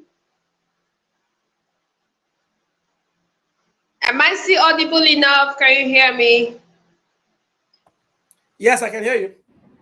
Okay. All right. So our audience, I hope you can hear us too. So let's send him our clapping emojis. Let's send in our clapping emojis. This was a master class. It was a master class. And let me give you people something to laugh about. So when Mr. Moore was talking about global best practices, global best, respecting global best practices. He made mention of, imagine you're on the stage, you're sitting, you're slouching on the podium. When he was talking about all the slouching pins, I had to sit up like this. I had to sit up. I mean, I said, I hope I'm not part of this thing. Like, seriously. So, yes, thank you so much, Mr. Mo. And now Mr. Mo has asked us to send in our questions. He's here to respond to them. While you're sending in your questions, if you have any, I'd like to go over everything that, or most of the important points that he made mention of when he was taking his session. So he says that our messages needs to transcend beyond our locality. That you're in one local place doesn't mean that you're still local. You are global, especially if you have the internet, access to the internet, and you are on the social media platforms or even on one. So do not play local. Take your message beyond your locality. And then he said something that struck me. You're global on registry, but not on activity. That this simply means that if they look for you on Instagram, you're there. If they look for you on Facebook, you follow. We go on Twitter, call, you're there. You're TikTok, Snapchat, everywhere you're there. But that's just by the name. You have a social media handle. When we search for content that we can credit to you, we can't find any.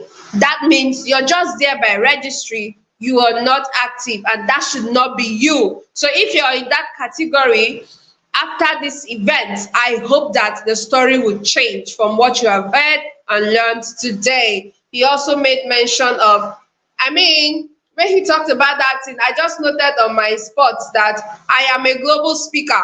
I'm going to LinkedIn after this event to optimize my profile. Where I put public speaker, I'm going to change it to global speaker. Thank you so much for that hint. It's so interesting to note. So let me quickly go over the tips he gave us for the GPS positioning. What is GPS positioning? Who can tell me in the comment section? What is GPS positioning? Even Mr. Mo, what is GPS? Because he has laughed. Okay, it is something you actually said, but because I was writing very fast, I had to shorten it, and it turned out so interesting. Tips for GPS positioning. GPS simply means global public speaking. Global public speaking. So tips for GPS positioning. Now he said, know you're on a global stage. We are all on a global stage. Right here, I am on a global stage. We are all on a global stage. We must know this. We must acknowledge this because it helps to make us realize who we are, where we are, how we should do things. Consider your global audience. Not, for example, note the difference in time. So consider your global audience when you're doing anything that is going out there.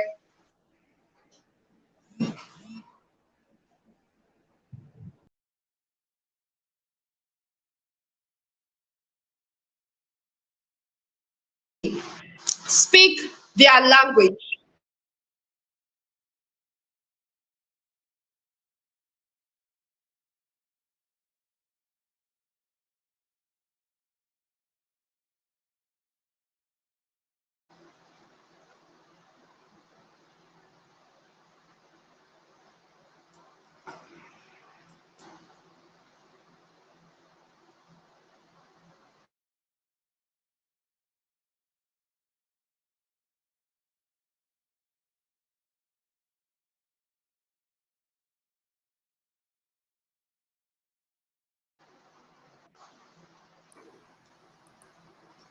Hello everyone, good evening. I guess she's having issues with her network because she seems off.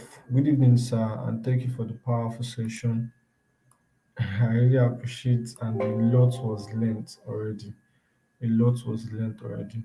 So I will invite Mrs. Gloria to the stage so she can address us better. Thank you so much. Okay, me Ambassador Melin is back to the stage. Thank you. Oh wow. Wow, thank you for having me back. I guess it was the network. So these are some of the things that Mr. Mo took us through. So because of time, I will be wrapping up here and then so we can have our next speaker. Thank you very much, Mr. Mo. I'm sure if they have questions, they'll leave it in the comment section. You can always see it and you can always respond to them. And please, audience, you're free to follow him across all social media handles. Connect with him after here. I'm sure he has a lot of packages for all of us. And I'm also coming too. Thank you. I hope you are you accept me when I come. Thank you very much. Thank you very much. Thank you for doing us the honor. Thank you. All right, my people, we have to run very fast for the sake of time. We are considering you, your data, your time. We know you're exhausted from the day's activity. You have other things to do today, so we'll need to run very quickly. And coming up next on our screen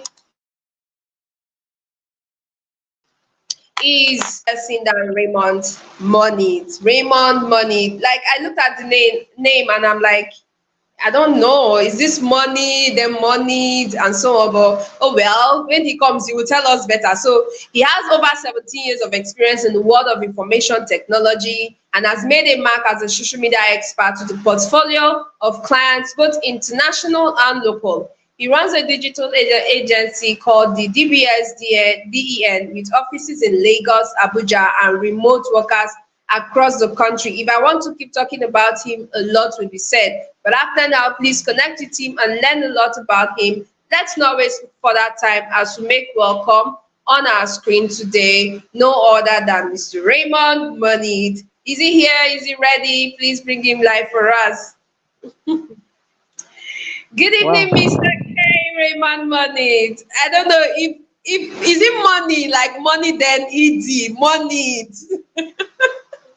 Thank you so much. Thank you so much. You pronounced it very well. It's money and ed. Money. Yes, money. Money. It is what it is.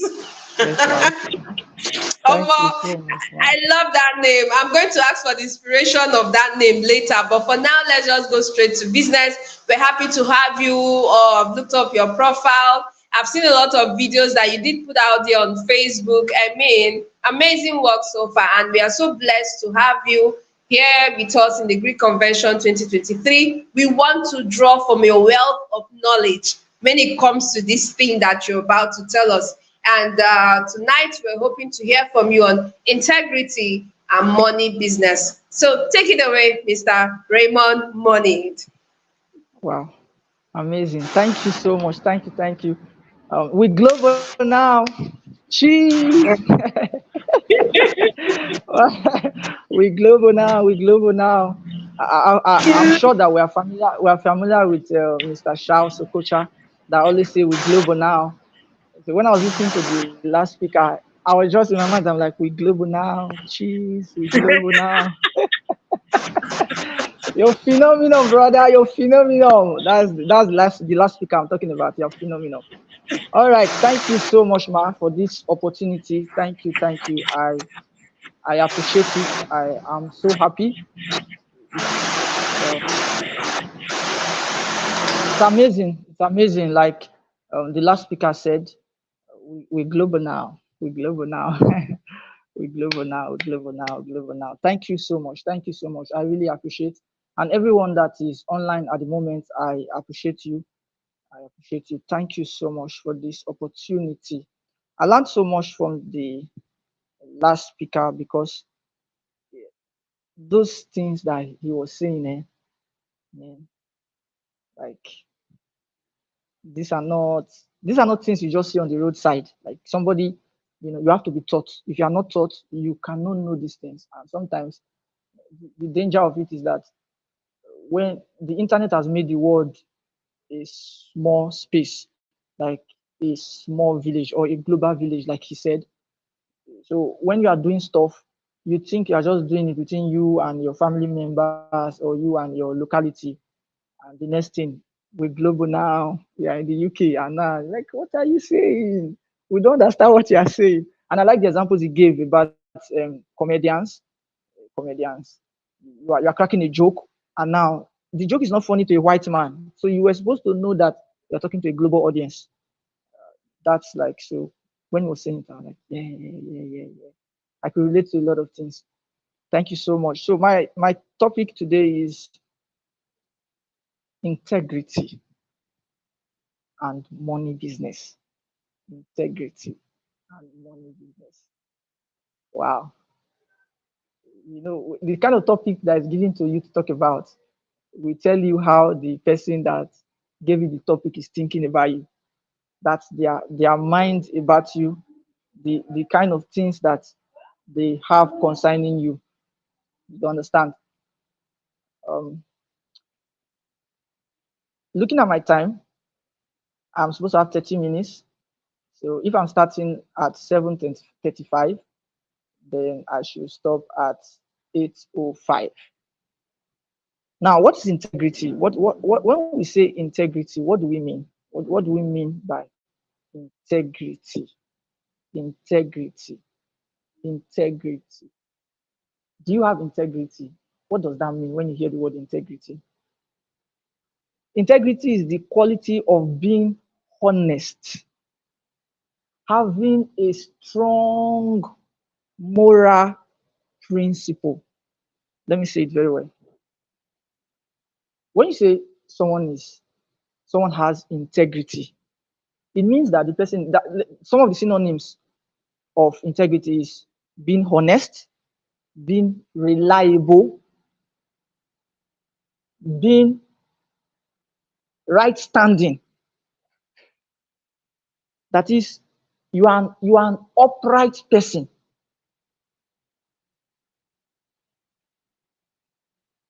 Let me explain something about integrity so that you understand properly.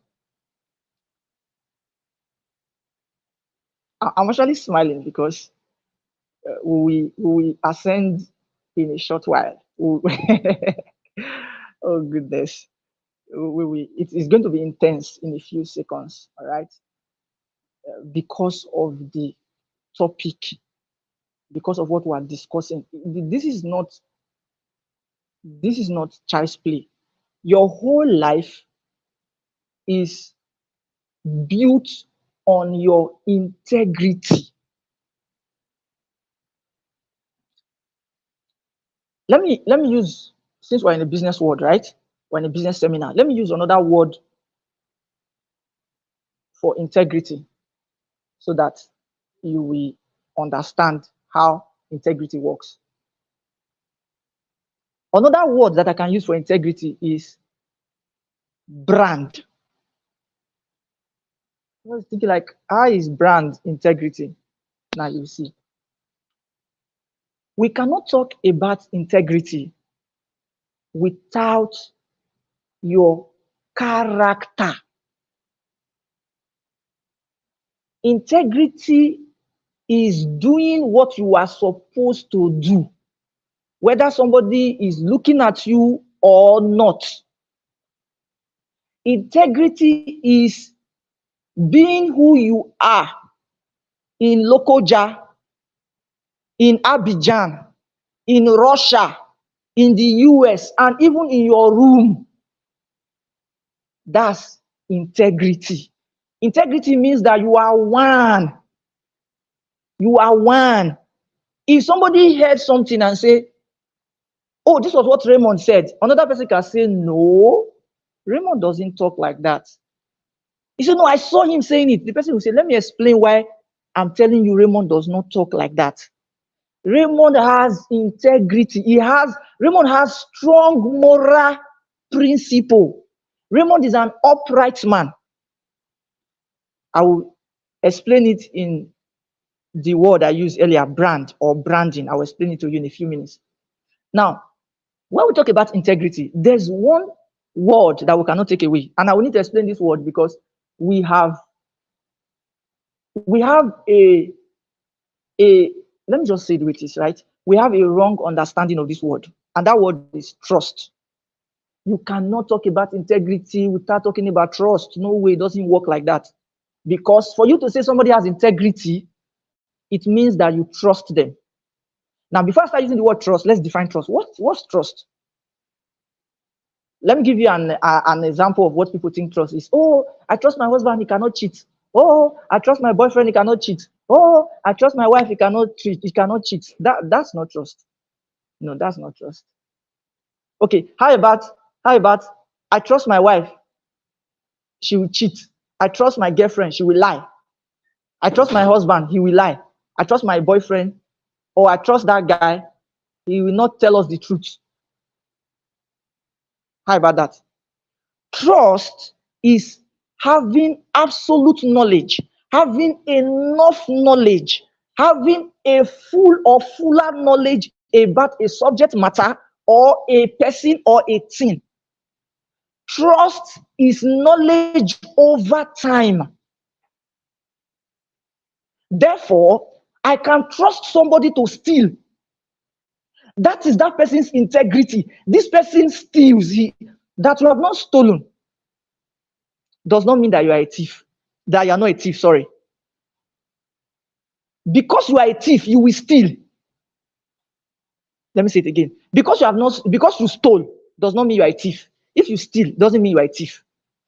But because you are a thief, even though you have not stolen, you will steal. It's your character. That's your brand. That's who you are. So we have absolute knowledge of you that you will steal, no matter how gentle you are now. They just say, all these boys, they just pretend, don't worry. When they don't enter you, they chop your money. Yes, because we have known this category of people to be like that. That's their integrity. That's who they are. We are doing business with you. You are always lying. Must you lie to collect the money? Can't you just be upright? Upright is another synonym for integrity. Can't you just be upright to say, hey, bro, this thing will cost you 65,000 naira. That's what I charge. You don't need to lie. Is the fuel, is the dollar, is the thank God for the last speaker that spoke about we should start charging in dollars. We should start charging in dollars. At this point, I want to ask if I'm being heard and we are following. Let me find out, please. I just need the feedback. However, I'm going to get the feedback.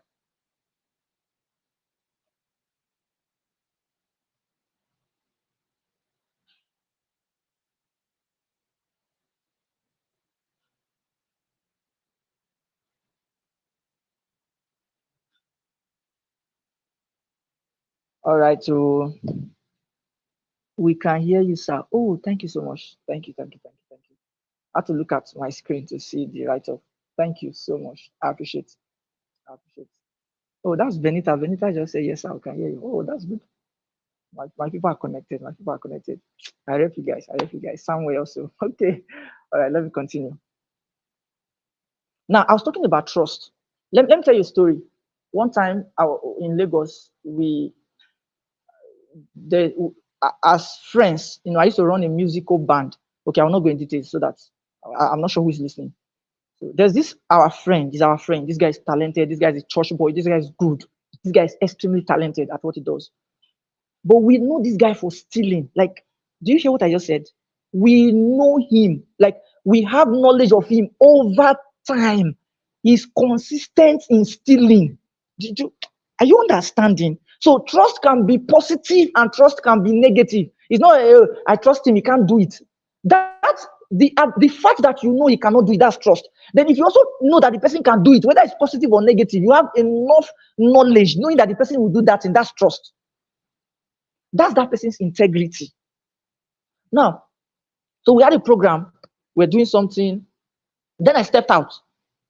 Only for me to come back like in some 25 minutes later, after the program. And I was told that, oh, somebody's crying. What is the problem? Say something, phone is missing, the phone is missing. I said, no, phone cannot miss here. This is unfair. All the people that were here, nobody will steal. Nobody will steal. No, the phone. Are you sure you brought the phone here?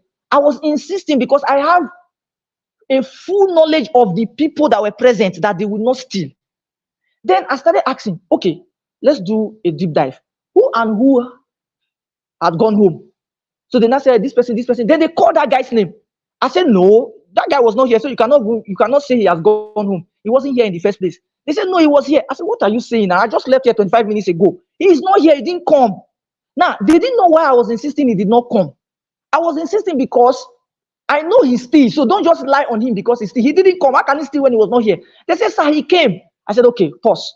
I started asking everybody, did this guy come? They said, yes. Did he come? Did he come? Immediately I asked about 6 trusted persons. They said he came. And two of them said, sir, as soon as you left, I thought you even saw him because as soon as you left, he came in. I said, don't worry, let's not look for the phone again. They were looking at me. I said, don't worry, let's not look for the phone. I said, you will get your phone, don't worry. They said, it's all right, it's all right. I just placed a phone call to him. I said, oh boy, Alpha. I said, I was told you came here today. He said, yes, sir, I just left. I said, hey, that phone you took, please. The owner is crying. I will send photo to you so that you give him you will give them back the phone. And that was it.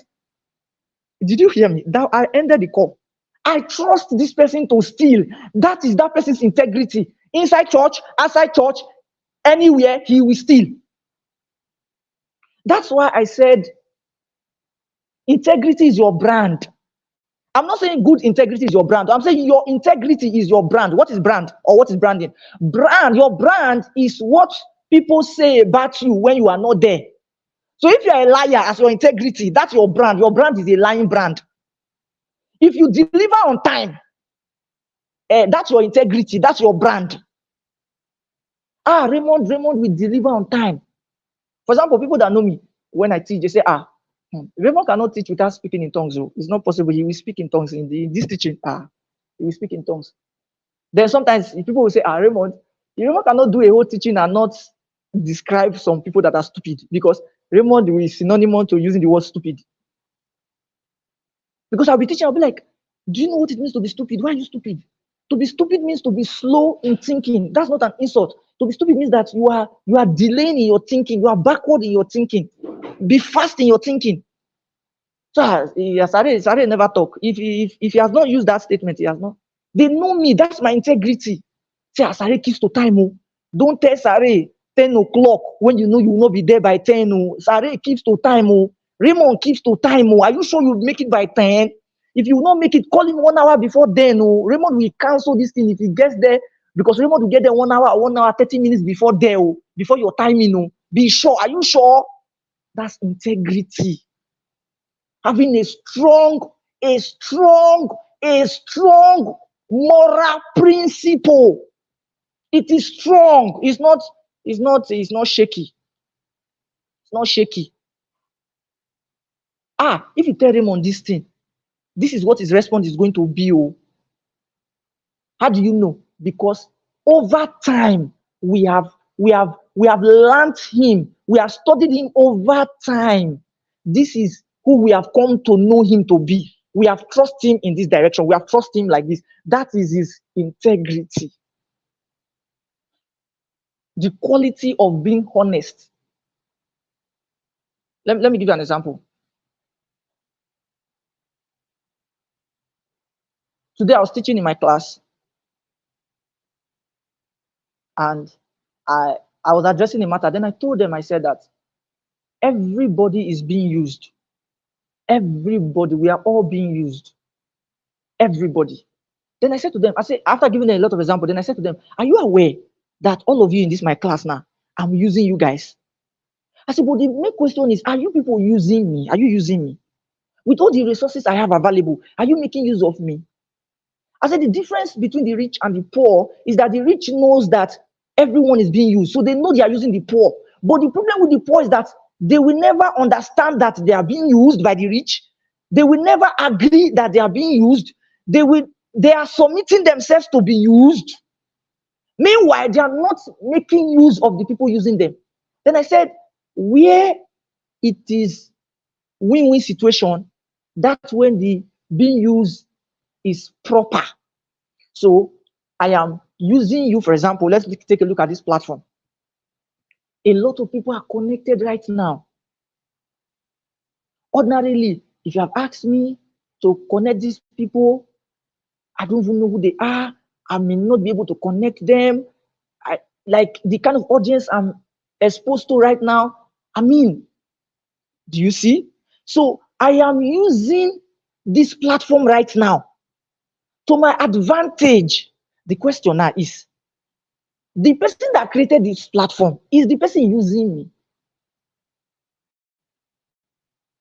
Because now I'm maximizing this platform. I'm maximizing it right now. I'm teaching good. I'm so using this platform to the extent that apart from teaching you live now, I am also connected. My camera is here and I'm recording properly.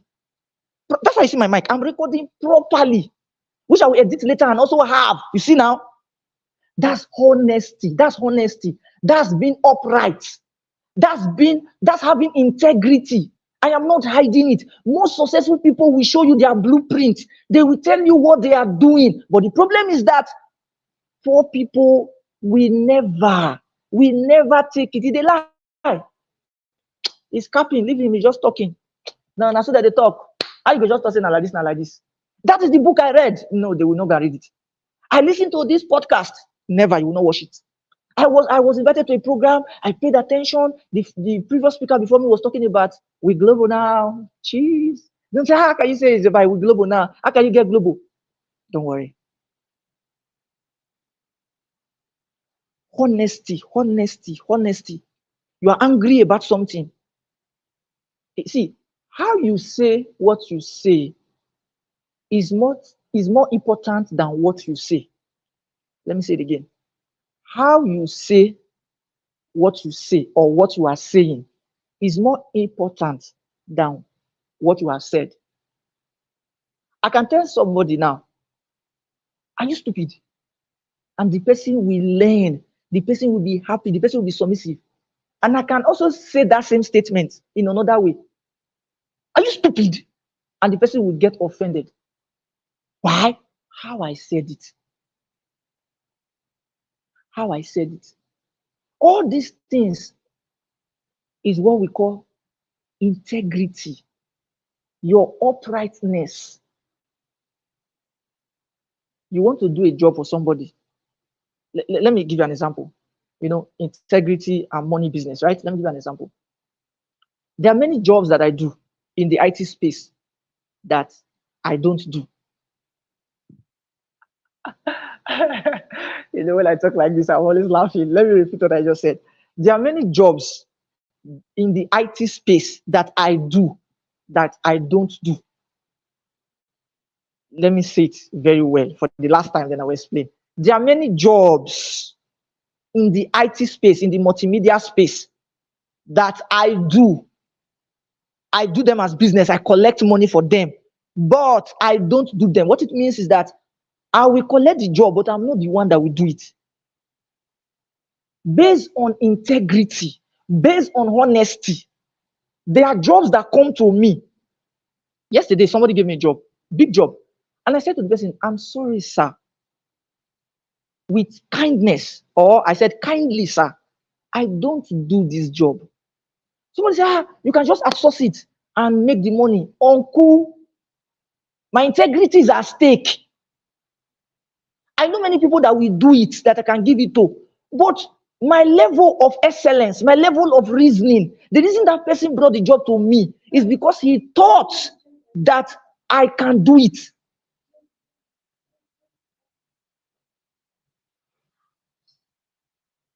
Do you understand? Okay, I'm so sorry at this point. I don't know what the matter is. Light just went off.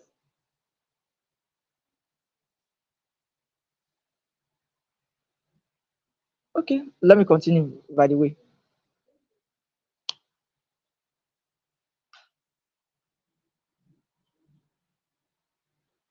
Yeah, so as I was saying that,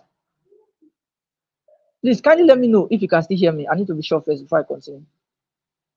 And I have 10 minutes more, 9 minutes now. Please, I need to confirm that you can hear me. Anybody? Just anybody. Yes, we can hear you, sir. Thank you so much. All right. Okay, sorry, I'm going to go blind, since I don't know what the matter is with the electricity. All right. So I was saying that my integrity is at stake. Therefore, I cannot just take the job and go and give to somebody because I want to make money. No, no. The person is going to do a job that I don't have control over. I don't know, like I don't know the do's and don'ts of the job. Then I'll get into trouble because now I'm submitting a job that I'm not supposed to be the one doing. And now the person is not angry with me, telling me that, oh, the job didn't go well. Then I'll now be calling the person, you don't have integrity. Excuse me, sir. I'm sorry, I don't do this kind of job. Then the person goes like, can you get someone to do it? And I'm like, sir, there are a lot of people that can do this thing, but the challenge is my integrity is at stake. If I get someone to do it and the person doesn't do it well, would you be okay with that? Would you hold me responsible? If not, then I can get somebody. But first, I'm letting you understand that this is not something I do. In fact, I told somebody of recent that they gave me a job and I said that the person asked me, can you do this kind of job? I said, the answer to that question, sir, is yes. I said, but if you are asking me, would you do this kind of job if I give you? The answer to that question is no. He looked at me. He said, explain. I said, sir, if I want to do this job for myself, for my business, for my company, if I have something to do and I need it for myself or my people close to me, yes, I can do it. But if I want to do it as a business, sir, I can't do it because the headache that is involved is too much and the money that comes out of it is not worth it. Therefore, I don't do it as a business. But if I want to do it for you, as you need it, is urgent, I need to get, for example, like let's use website. Let's use website. As much as I know how to build websites, I'm good at building websites. I like building websites when I started. It's so easy for me to build websites. I understand. I don't like website job. It's too hectic. You are done with the job. The client will still be calling you. You have to help me do this, help me upload this, help me fix this. Can you just click? I'm done with your job since you have paid me whatever amount you have paid me. I'm supposed to be done. Now I've turned to IT service for you, and you didn't pay for support system. When I build you for support, you didn't pay. So I don't do website job. So how do I deal with that? I will tell you plainly.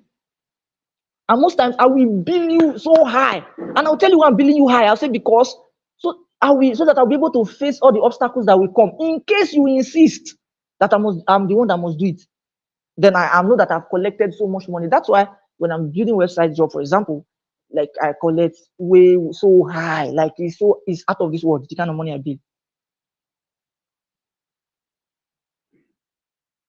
Is out of this world. Way out of this world. All right, I have 6 minutes to go. I'm not sure if there's supposed to be question and answer inside this, or I'm not sure. Let me wait a little.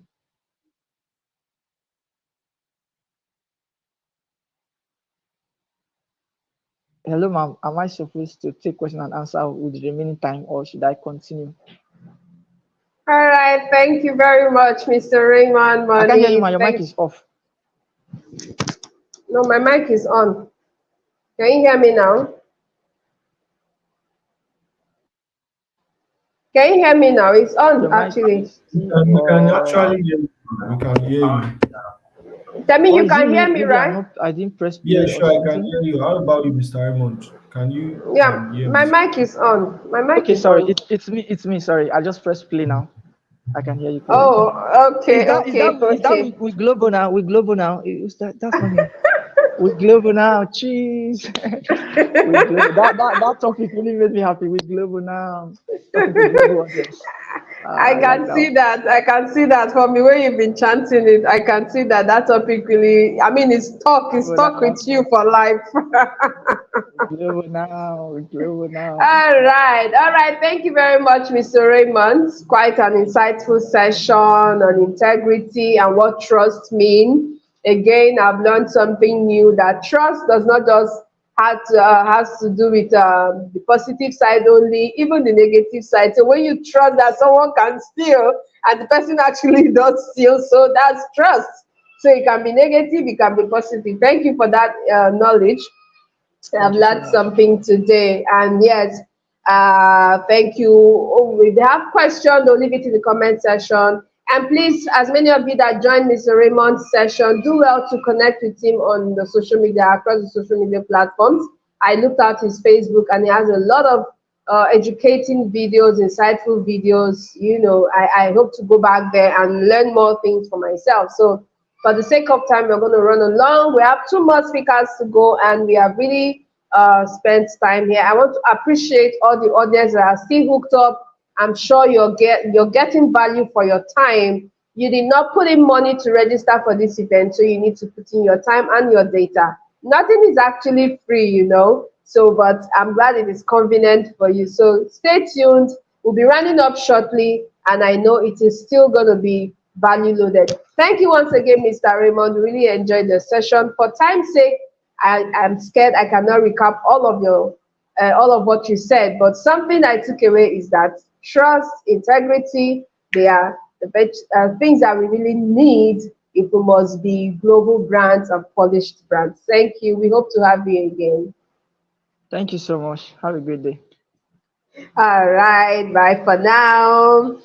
All right. Hello, everyone. Like I said, I hope you're still hooked up. We have two more speakers to go. And without wasting so much time, we'll be introducing our next speaker.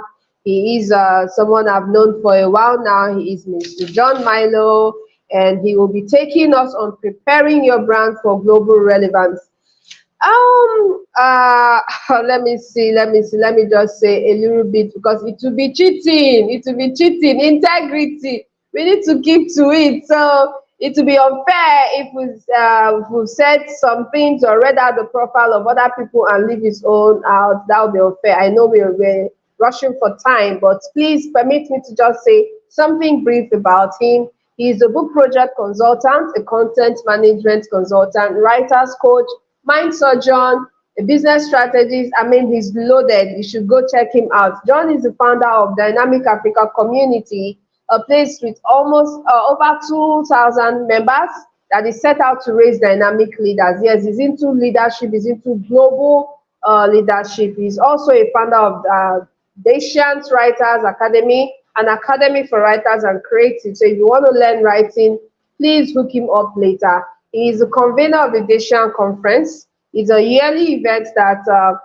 converges different professionals across Nigeria and Africa and all. He's also the founder of the Dacian Publishing Company.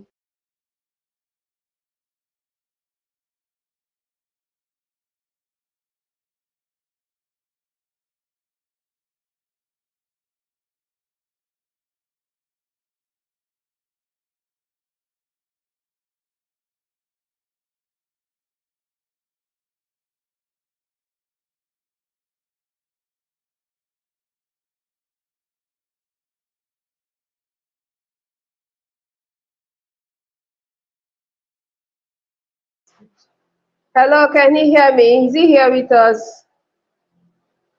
Hello? Yeah, we can hear you. It seems you went off for some time, but you just came back. Oh, does that mean that his profile that I read was not heard? Did you hear me reading his profile? Actually, it was probably 67% we heard. We didn't hear the last part. Oh, I guess it was a network glitch, and I was just busy rapping, thinking that everyone was listening to me. Please, for sake of time, I will not want to go over that again, but I'm glad you heard something, a brief. Please do well to follow him, connect with him, and after the event, if we have time, I'll go over it again. But please, at this moment, let's make welcome John Milo to our screen. Thank you. Okay, for now, Can we, while we wait for Mr. John, you can actually go on with the recap. He's here to join us now. okay, he's here to join us. Okay, so Yes. while he's preparing to join us, let me go over his profile for us to know who we are having on board next, what caliber of person he is, so that we know how to position ourselves to gain from him. I hope you don't mind. Sorry, my system. Okay, so John Milo, as I said earlier, is a book project consultant, a content management consultant, writer's coach, mind surgeon, business strategist. I mean, he's loaded. He's an author of books that are currently selling on Amazon. And these books include Your Foolish Mind, Demystifying the Art Called Writing, and a lot more. Are we still expecting him, or should we move over to the next speaker while he prepares himself because of Okay, time? he's here with Um, us. He's here with he- us. he's here with us now. Oh, Okay, okay. So John Milo yeah. is the founder of the Dynamic African Community, where we have almost 2,000 members, and then he helps young professionals, authors master the skill of writing. So if this is what you want and you also want to be positioned as a global leader, please do well to connect with him. Like I said, for want of time, we're just going to wrap it up here and then have him talk to us because here he is on our screen. Mr. John Milo, good to have you. Good evening. Good evening. Good evening. Good You're evening. Good evening, welcome. Yes, everybody. yes. Yeah. Yes, please. This is not his topic. Please kindly change his topic. He's speaking on preparing Yes. your brand for global relevance. Preparing your brand for global relevance. Mr. John Milo, where are you joining? Where are you reaching us from? Okay. From Lagos, Nigeria. Uh-uh. All right, good to have you. Please do take it All away from right. here. Thank you. All right. Thank you. Thank you. Thank you. The phenomenal lady. Ah, thank you. All right. First, I wish to say a very big thank you to uh how do I the Queen Mother. The Queen Mother, Gloria Robson. Thank you for bringing me here. It's such a privilege, man. I do not take it for granted. And also, I want to celebrate my boss that has spoken, uh, Mr. Mo Oladapo. Yes, I was actually following. He's my boss, So he has done a good job here. He has set the table for me to just ride. Okay. So, ladies and gentlemen, I think I'll just take it up from here because we are working with the timing, and I just have from now to 8:30. I think so, right? Great. So let's just take it up, okay? So I'll be speaking on the topic that says preparing your brand for global relevance. Yes, preparing your brand for global relevance. So this the central theme to this conference, the convention, is camped around the context of going global. So everything that so all the speakers have been talking about global, global, global, and going global is one of my. It's one of the things which I cherish a lot. I don't joke with it. Yes, that is why in all my posts before you towards the end of the post, you'd always see uh, global is my heritage. Yeah, I don't joke with it. I am being intentional, like, because that's our mandate and we must get it right, right? So that's just it. All right. So the first thing to do while you are preparing your brand for global relevance, there is a very important aspect which everyone needs to pay attention to. So what I call it is, I don't know if I'm loud enough. Sorry, I just want to get it clearly now. Okay, okay, great, thank you. So what I call it is having the global mindset. Yes, now this is very key. Though so many persons they have, they've constantly heard about the concept of mindset, mindset, mindset, and that is why it's turning a cliche now. But the fact still remains that everything thrive, everything works on the right kind of mindset.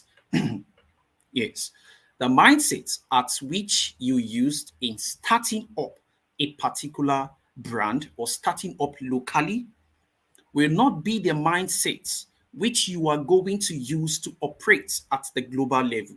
There are two different things. Yes.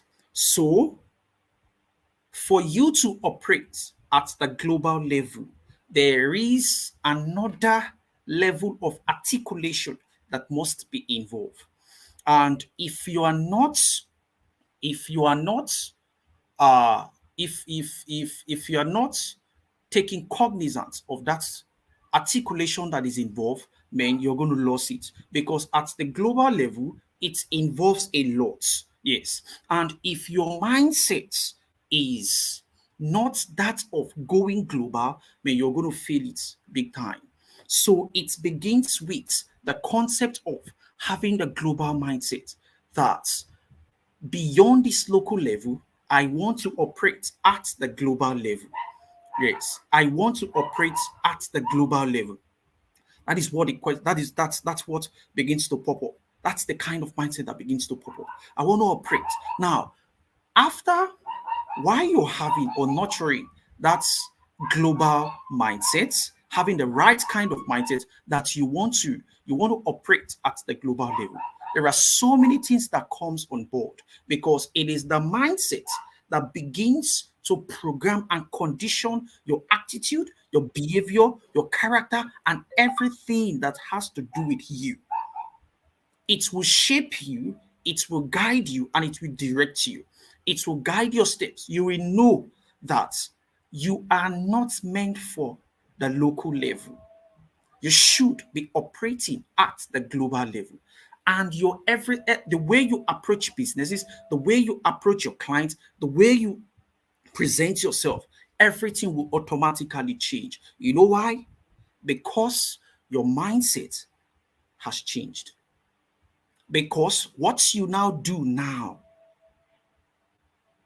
is to operate at the global level.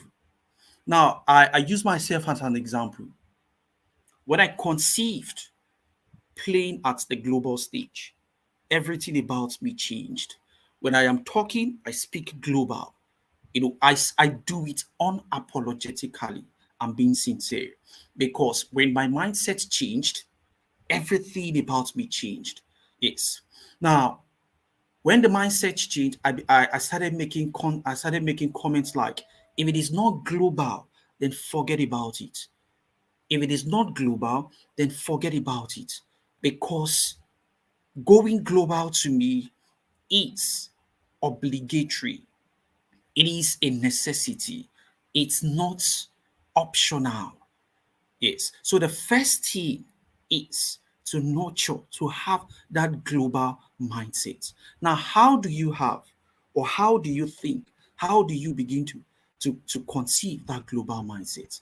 By dealing with the global people, by dealing with those guys that are operating in your own space, that are living the global dream. You understand? Now your operation and your activity will definitely change. As long as your mindset has changed, your activities and your operation will change, right? Now you will begin to you'll begin to network, you begin to be with the guys operating at the global level. They might not be in the outside world. They might be within your city, within your country, within your environment. You understand? Now you begin to work with them, you begin to dine with them. Through that way, they will also affect the way you think, the way you do, and the way you act. You understand? So that's where your mindset begins to build to a level that you begin to operate like in that global space, which you truly yearn for, which you desire for. You understand? Now that is one. So secondly, you must know, you must be able to speak the global language. Yes, because talking about uh moving your brand globally, then you must be able to speak the global language. Every level has his or its own language. Every level has its own language, and your ability to recognize the type of language that this particular level requires makes you or gives you an urge to operate at that level. You understand? Now I heard my boss saying now speakers that really want to operate at the global level, they no longer charge in naira again. Yes, because if you say you want to be a global speaker, then you must be able to speak the language of the global level. And what is the language? Dollar is the language. You must be able to sound global. You must be able to speak global. You must reflect global. You must be able to reflect global. Everything about you will be able to depict and radiate global. So that's the system. It is very important. You must be able to understand the language of dollars. Of course, you must be able to understand the language of positioning online. You must be able to understand the language of digital skills, leveraging digital place, leveraging digital uh, uh, space. You must be able to understand all this. You must be able to sell international. So that's the language of global. You must know what it entails, what you should have, necessary things you should have in order for you to operate at that level. You understand? Now, I usually listen to John Obidi. He would always say, you want to operate at the global level, but you don't have an international passport. You're not speaking the language of going global. You're not speaking that language. So, for you to be able to operate at that global level, then you must be able to understand what's the language it deals. Yes. Because when you meet with a global opponent, the first thing they will be able to take note of is your language. Is your language global? Is your language global? You understand? So learn some of the ethics, the terms and terminologies of that language, that globalization of a thing. You understand? So it is key. It is very important, right? So that is just it. So what we are doing here, I won't be going deep, because so many speakers, they've said a lot. So what I'm just doing is just to add one or two things, right? So necessary things which are very important, right? So that is just it. So the next one is going global involves a great deal. Yes. In order for preparing your for global relevance involves a great deal of intense intentionality. Intense intentionality. Very important. Now, I speak this because I am speaking to most of the people that made up the audience now watching me live. Most of us, we are from the third world country, Nigeria. And so many of us, we've been indoctrinated. Our system, everything about us,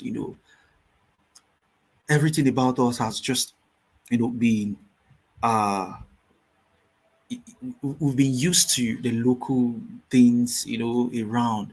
So if you must be able to break the system, if you must be able to surpass that which you have been born into to operate at the global level, then it comes with intense intentionality, because it is your level of intentionality that gives you an urge to operate anywhere you want to operate in.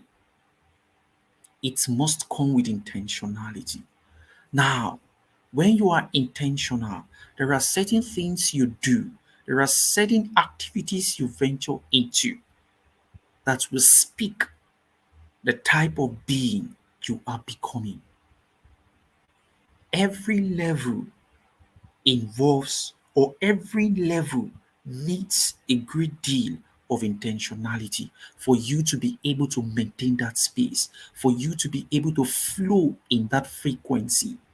Every level involves that, right? So the reason why I am emphasizing on the concept of being intentional in preparing that your brand for global relevance is because while you are preparing for it, while you are at it, It's not going to be easy at first. Yeah, it's not going to be easy. You know why? Because you are not used to it. This is a level you want to break out from, right? And operate in another level. So it comes with serious, it comes with you being intentional. Now, intentional in the places you go to. This is vital. Intentional in the places you go to. Very important. Intentional, being intentional in the things you do. Very important. Even being intentional in the things you eat. Very intentional. Being intentional in the things you learn. Very intentional. I am telling you. What are you learning? Who are you learning from? You said you want to go global. You said you want your brand to have a global reflection, to have a global relevance. Who are the guys you're feeding from? Who are the guys you're feeding from? So you have to sit down, take a pen, take a paper, and begin to analyze and begin to look at the things, the people that are operating in that industry that have gone far ahead of you.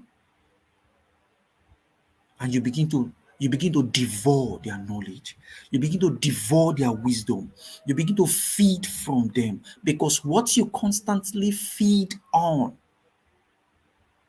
is what you gradually become. Now, this is just it. What you constantly feed on is what you gradually become, right?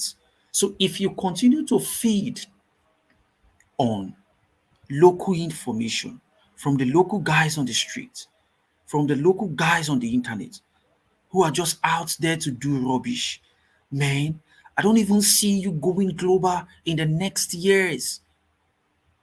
So you must be intentional about the guys you follow, both online and both offline. These are activities that will place you in that realm which you yearn for, which you desire for. It's not a rocket science. It is doable. It's not a rocket science. It's doable. You must be intentional about this. Now, the reason why I'm emphasizing on this very well is because the people you follow, the people you dine with, the people you move with, they have, let's just say, 70 to 80% of contribution in your own life. So if you must go global, go and search for those guys operating at the global level and begin to learn from them and begin to mirror them and begin to mirror their activities.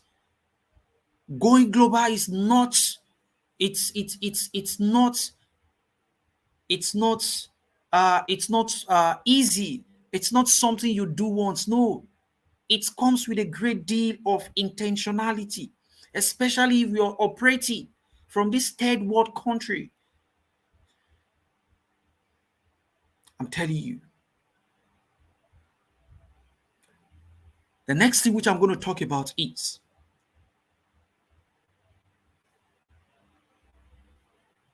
in preparing your brand for global relevance, how you appear becomes paramount. How you appear becomes paramount. How do you appear? How do you appear? Now, your appearance speaks a lot about you. I'm telling you. How do you appear? You must be intentional about that as well. Both your appearance online and your appearance offline, the two count. Because when you go for events, people will look at you and they'll be able to tell if this person is worth the global stage. People will definitely see you. Online, people will also see you. Of course, people will also see you. What are you dishing out? What are you dishing out online? So these are the areas where we need to be very careful, very intentional, extremely intentional. I'm telling you. Now, if you're able to do this, forget it. The global stage is yours. Your business will smell that. People will constantly refer to you as this and as that. You understand? Because you're getting it correctly. That's just it. Right. Now, the next one, which I'll talk about, is very important. This is very important.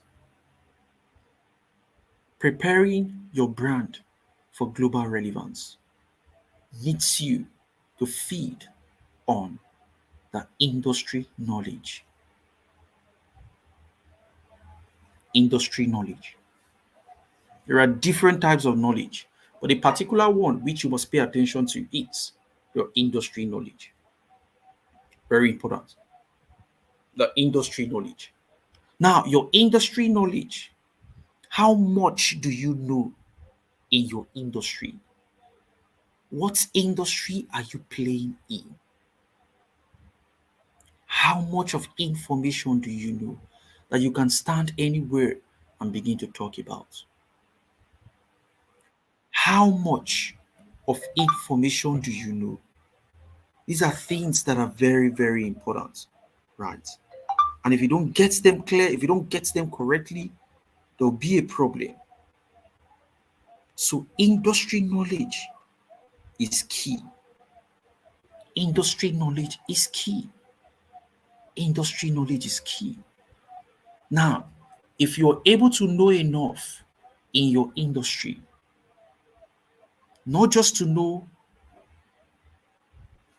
the preliminaries, but to have an in-depth knowledge about what your industry entails, that area, be it in the speaking industry, be it in the knowledge industry, be it in the architecture, be it in interior design, be it in fashion industry, be it in the entertainment industry, anywhere industry knowledge sets you, that the amount of knowledge you have in your industry sets you above every other guys. I'm telling you, it sets you apart. It makes you different. That is just it. It makes you different. So if there is one thing which you must take note of today, even as part of my session, please go and know enough, learn enough in your industry. It's key, very important, very, very important. Learn from your industry, submit to learning, most especially your industry knowledge. These are the things that will set you apart and it will make you globally competitive. Globally, I'm telling you. You know why? There are so many things outside there. There are so many things happening in your industry. So if you are not aware, you'll be left behind. So if you want to operate at the global level, if you want to upscale, if you want to up your game, to start playing at the global level, then go and learn a lot. Go and know enough. Be so good that anywhere, anybody, regardless of the industry, regardless of the race, regardless of the level, will be able to you'll be able to affirm your great deal of information in that area. Be so good that anybody that comes in contact with you, anybody that speaks with you as pertaining your industry knowledge will be wowed. Be so good. It's key. It is very important. Right. So I don't have a lot and just working with time. So I believe I've been able to drop one or two things which can help anybody. These are some of the prerequisites which when you take and run with it, when you're able to take it and fly with it, man, forget it. You're good to go. When you're able to take it, fly with it, work with it, just see yourself in the next 5 years. You're dominating the stage big time. So that is just it. Thank you, thank you, thank you for listening. I really appreciate. God bless.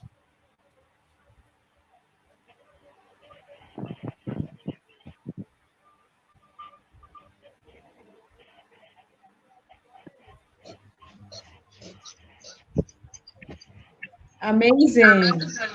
Okay, we can't hear you. Can you speak louder, ma?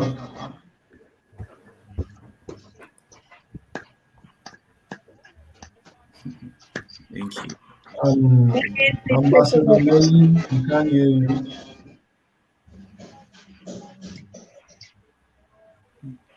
John Amilo, thank you so much. Thank you. You've done.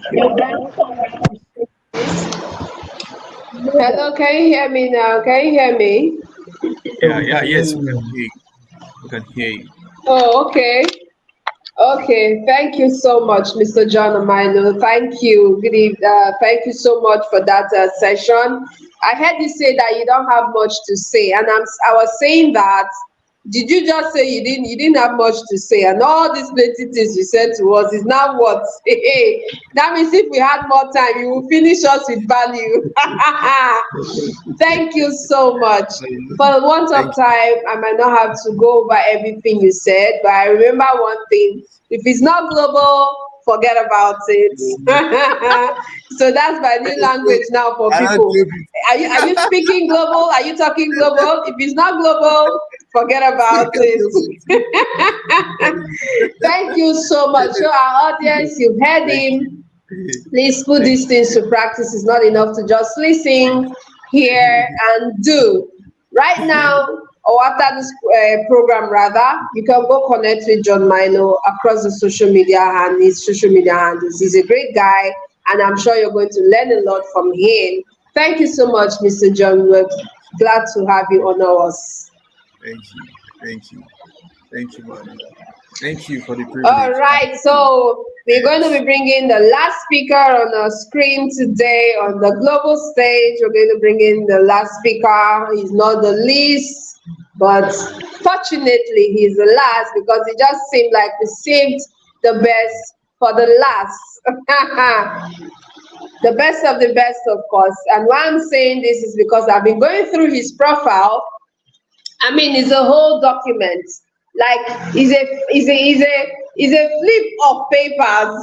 And the things I've been reading here have been blowing my mind. Like, wow, wow. I've just been shouting, wow, wow, like siren here. And we are talking about no other person than Dr. Akanimo Odon. His profile is quite lengthy and very rich, but because of time, I'm just going to pick things I'm going to talk about. He's worked with several African countries, Zimbabwe, Malawi, Ghana, mention them, and even the UK. He's been in government, he's advised. Let me just pick a few verbatim of what's written here and then we'll move on. So he holds a master's degree in environmental rehabilitation. He's a PhD holder in environmental management from Lancaster University, UK, and a business and enterprise certifications fellowship from Cambridge University, UK, Stanford University, USA. A lot of international certifications from prestigious universities in the world. He recently founded the FlexiLearn. FlexiLearn is a one-stop online shop for distance learning provision for Africa. So those of you who are interested in personal development and distance learning, please visit www.flexilearn.com. Flexi as in flexi and learn as in learn one word.com, and then see for yourself.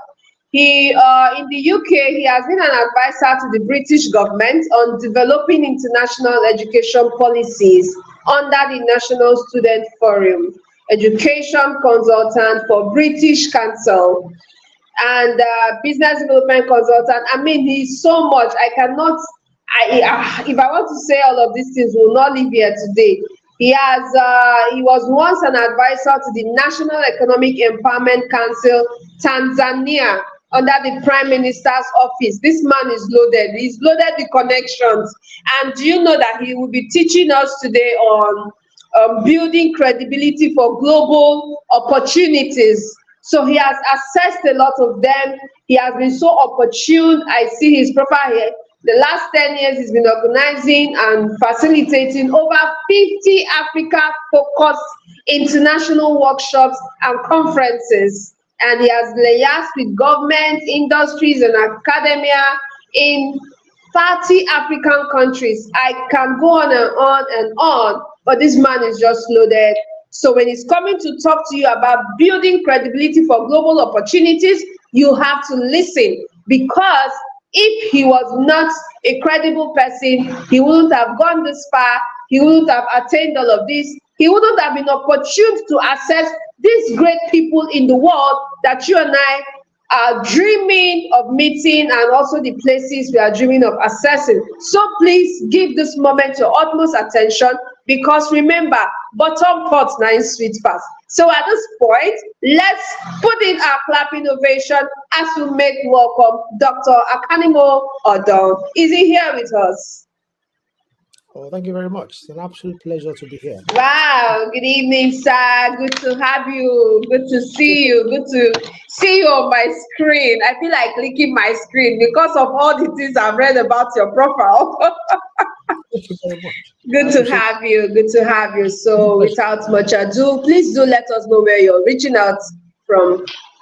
Okay, I'm actually home. I'm in the UK, in Lancaster, UK. Hello. I can't hear him. I don't know if Gora, can you hear him? Hello. I can hear him. I can hear him. You can hear you. You're welcome, doctor. I can hear you. Welcome, doctor. I can hear you.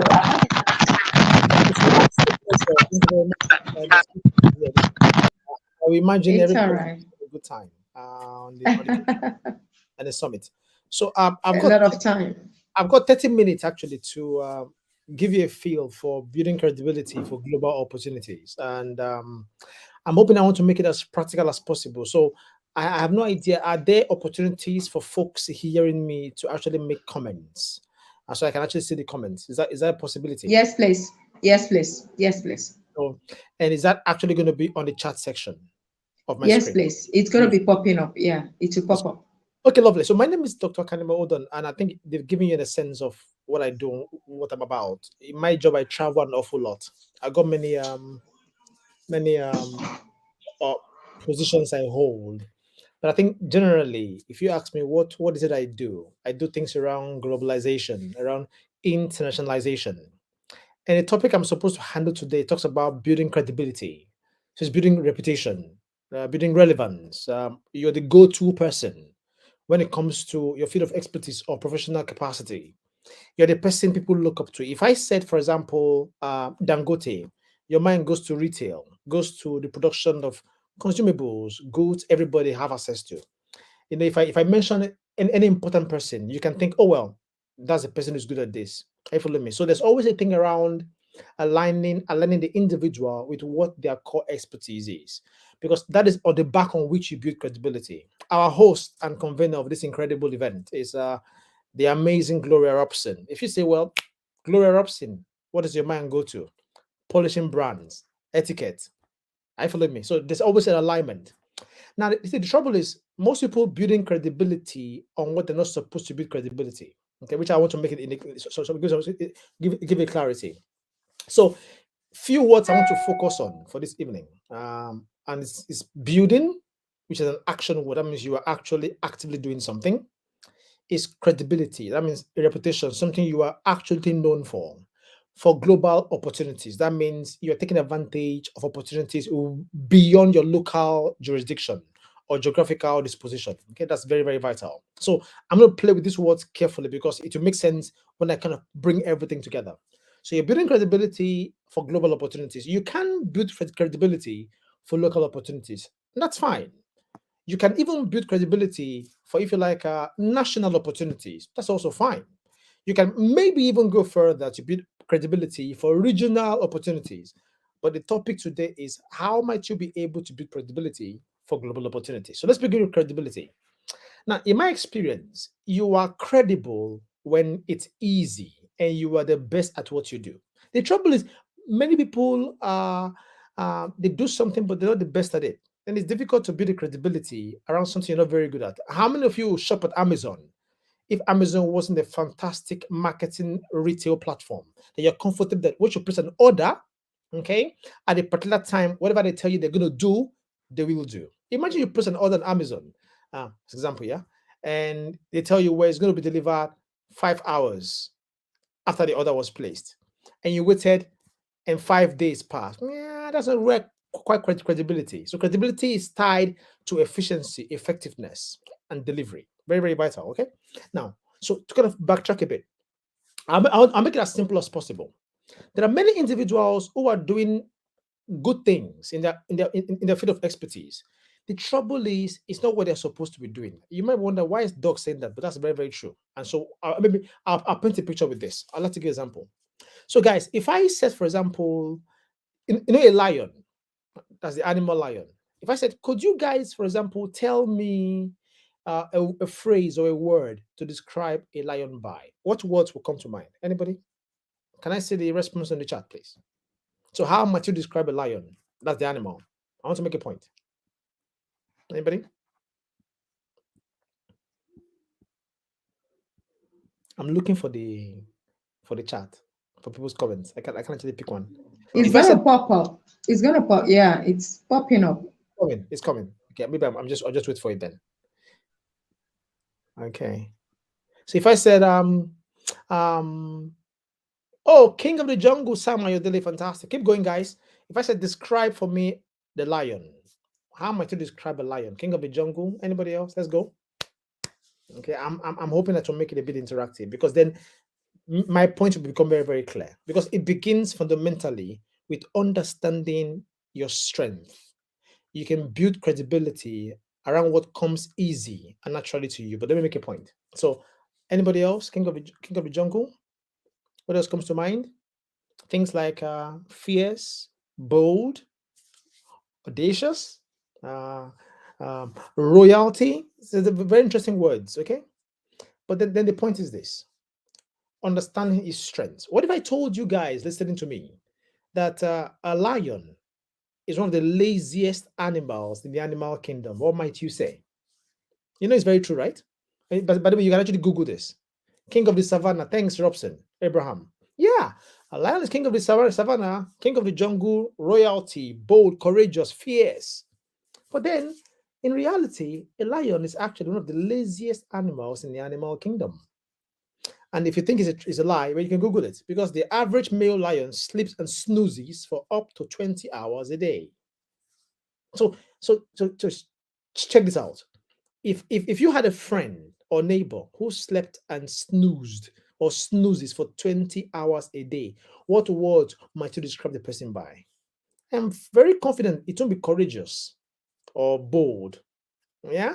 To be words like slut or zwar, useless, nonsense, and all of that. But that's my point exactly. It doesn't matter that the lion sleeps and snoozes for 20 hours a day. Follow me, this is very important because once you get this, understand this dimension, then things become easy to build credibility. So it doesn't matter that the lion snoozes or sleeps for 20 hours a day because follow me, because the 4 hours the lion is active, it's so brilliantly amazing at what it does that it actually makes you forget its 20 hours of laziness. Did you get that? Okay. So the lion has built credibility in fearlessness, in fierceness, in being courageous. That is the reason why it is almost impossible for anyone to describe a lion as lazy. Does that make sense? So credibility, what you know of the lion that credibility unperturbed, undisturbed, is because it's focused on what is incredibly brilliant at, enough to make it so powerful and in your face, you forget everything else. Does that make sense? Okay. So credibility fundamentally comes from understanding your uniqueness. So if I ask you, who are you? How am I to describe it? Um, in my job, I travel a lot, so I meet many individuals across different disciplines, different areas. And you find somebody who, for example, and by the way, this happened real life. I'm talking to a room of 400 level students of a university. I won't mention the name. And I asked them, so how many of you are doing a course you don't like? These are final year students. Follow me. Because I've been told that people listening to me are students, young professionals, and so on. So I want to make it such that I cut across all segments. So these are final year students of a university. And I asked them, how many of you, about 200 students in the room, how many of you are doing a course you don't like? And over 80% of their hands went up. Follow me. Then I asked them, how many of you know something else you absolutely love, but it's not your current course of study? By the way, final year students, remember that. So they spent 4 years doing something. Yeah. How many of you have something you absolutely love, but it has no link or connection with your course of study? And guess what? Over 80% of their hands went up. That means these are guys who actually know what they love and want to do, but they've spent 4 years doing something they don't like at all. If that is not the description of a disjointed, disconnected professional life, I have no idea what is. That's the world we live. Okay. So, why am I saying this? It's important, therefore, to begin to understand what is your roar. What makes you roar? And it comes easy to you. So, follow me. You can actually teach a parrot to bark. That's true. You can check it out. Yeah. And the parrot might do a good job barking for a bit. But the trouble is, the vocal cords of a parrot has not been designed by the designer, follow me, to bark. And so, in as much as it might bark, okay, at some point there's going to be a conflict, what you call depreciation of value. So you cannot build credibility for global opportunities and an advantage or competitive advantage if there's a potential that what you are displaying is going to depreciate after a period of time because your design pathway hasn't been made to actually optimize what you're doing. Are you following me? So are you a parrot that is backing? They're paying you nice salary, but the time is coming, and you probably know this for a fact. I'm not supposed to be doing this. And if you're lying to everybody else, there's somebody you can lie to. That's yourself. Okay. So what is it you are supposed to be doing that you are not? Or what aren't you supposed to be doing, but you are? And don't worry, I'll create a balance. So just hear me out. I'm going to make a point because it's a fundamental crisis in professional life across board, both for students, young professionals, and people who work in industry. I've met people who they will tell me I've been working for 10 years, but still confused. How can you be building credibility on confusion? That makes no sense. Okay?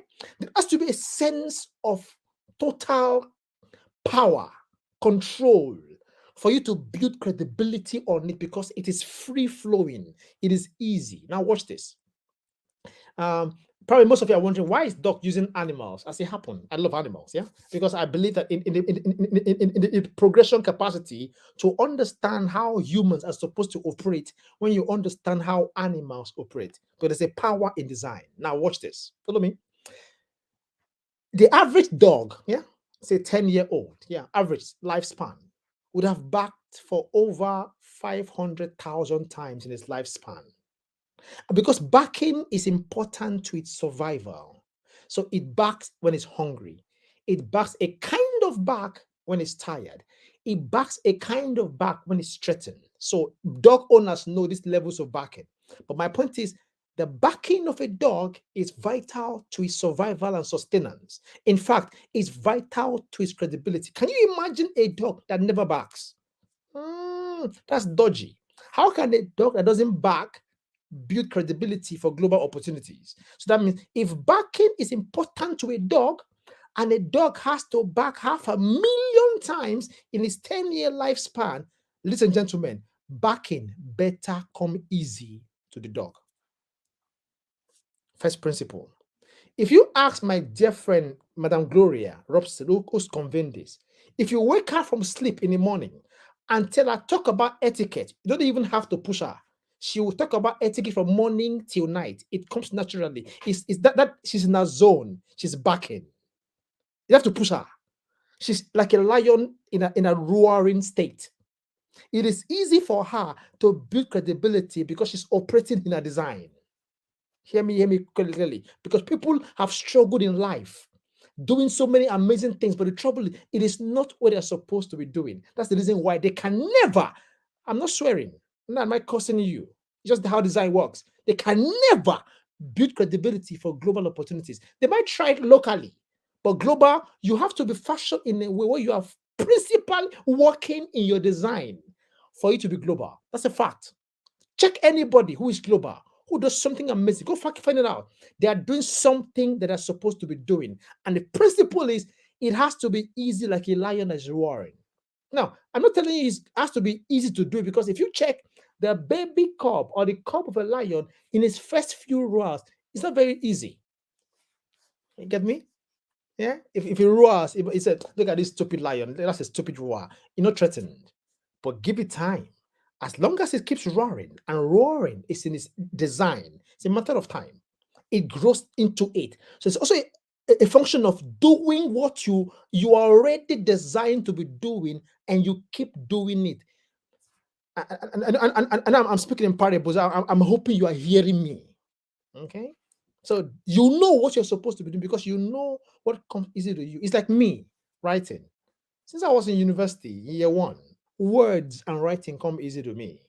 Yeah, I can't even explain why. And this is a beautiful thing. You shouldn't even be able to explain why you're good at this thing or why you love this thing very much. Interestingly, most people that are not doing what they know they're supposed to be doing, okay, when they see other people do it, there's a response they feel in their tummy. They say, hey, I want to do this thing. You see, but the trouble is you've kept yourself in a small bubble and you keep giving complaints. You go to work in the morning, come back, you're tired and you're angry with yourself, but you've been doing that for the last 5-10 years. But you know what you're supposed to be doing. But each time someone asks you or see somebody else doing it, your mind goes, hey, I want to, brother and sister, leave I want to and begin. Hello. Credibility for global opportunities, you better be doing what you're designed to do. So it has to come easy. And look at something else. There is something beautiful about that thing, whatever it is. Okay. It has to give an incredible kind of joy you almost can't explain. It's because when you're doing it, there's a joy you can explain. So much so you probably even right now do it for free. You know, when I see a CV, I've assessed over 1,000 CVs. And this is what is very strange. If you look at the average CV, what you will see is, say, your name, date of birth, and so on, your address. Then you see your education, where you've studied, your jobs, the jobs you've done. Then there's something very strange about CVs. At the bottom of the CV, somewhere, there's a section called hobbies and interests.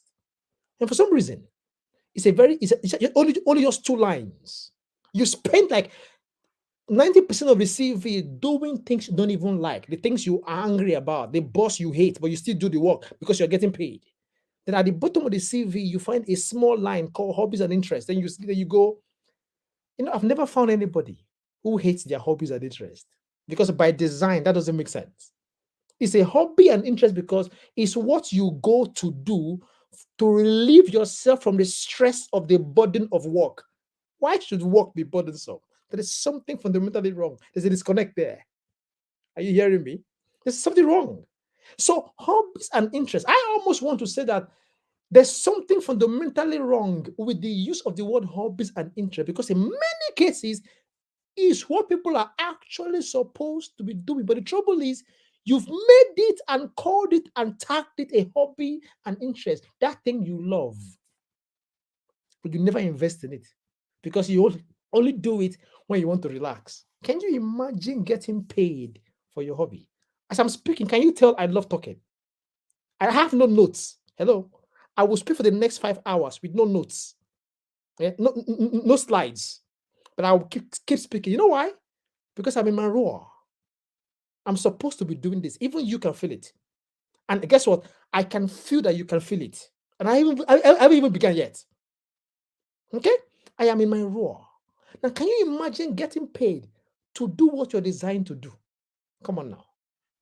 It's a level of expertise and credibility you can build, an efficiency when you are doing what you're designed to do, because then the creation of global opportunities is pretty easy. And I'll tell you how to do that. Just hear me out. Okay? Now, let me backtrack a bit. Maybe I paint a clearer picture. So I can tell you exactly what's going on with many people who have flipped their hobbies and interests to just hobby and interest for satisfaction, just to relax. And they don't contribute anything whatsoever to it. And you are thinking why you're not building credibility? That is because there's something wrong. If you have to stretch yourself to do something and it's stretching you out, that's fundamentally an anti-design. That makes no sense by design. Can you imagine each time a lion wants to roar, he has tummy ache? Are you hearing me, friends? There's something wrong with that design. Okay? So I was telling you, words come easy to me. Okay? So when I write a poem, for example, people would go, "Hey, Doc, how long did it take you to write that poem?" I say, "Just took me 10 minutes." Somebody will spend 3 months. They won't be able to craft the way I crafted it. Okay? When you have a vision, there is a mission. What you require is an unction and inspiration with motivation to set the vision for your mission in motion. That's perfection. And that's creation. Follow me. Okay? So what are you supposed to be doing? Let me backtrack a bit. Maybe make it simpler. So imagine I was a creator or designer of refrigerators. Yeah. So fridge, yeah. And my good friend, Madame Gloria, was maybe preparing for her birthday. So I sent her a birthday gift, a brand new refrigerator for her birthday. Okay. So now it's her birthday. So I go to the house and there are many friends around and she's still cooking or preparing for meals for everybody. Then she goes, "Hey, Doc, can you just chill, look around the house? Dinner will soon be ready for everybody for my birthday." So as I'm walking around the house, I spot in one corner and Madame Gloria has left the refrigerator gift. Remember, I'm the designer of refrigerators. Follow me. It's important. Because once you get this premise, things become easier. So I see the refrigerator at the corner of the house and I go, "Oh, wow." As I look down, I notice that she hasn't plugged it. She hasn't plugged the refrigerator. So now I'm wondering what's going on. So I walk towards it. Follow me, follow me, follow me. As I get to the refrigerator, I open it. And what do I see? She has amazing shoes, by the way. She's put her lovely shoes in the top compartment of the refrigerator. Then she's now put her iron clothes, her suits, nicely ironed and nicely placed in the second compartment of the refrigerator. And in the third compartment, her jewelry. So the question now is this: if you were me, a designer of refrigerators, what might you do? No, what would you do?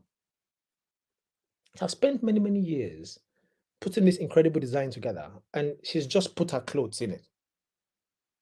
I'll tell you what I'll do. I'll defriend her. That's the end of our friendship. Bang, bang, bang, it's over. Okay, now watch this. Did you realize something very unique there? Do you know that as long as her shoes and her clothes are in the refrigerator, dust will never go near?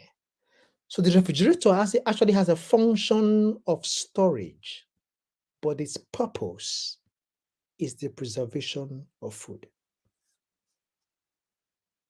So many of you hearing me, your friends, you operate in function, but not in purpose. That's why it's okay, you're getting paid for what you're doing, and it's nice, it's flavorful.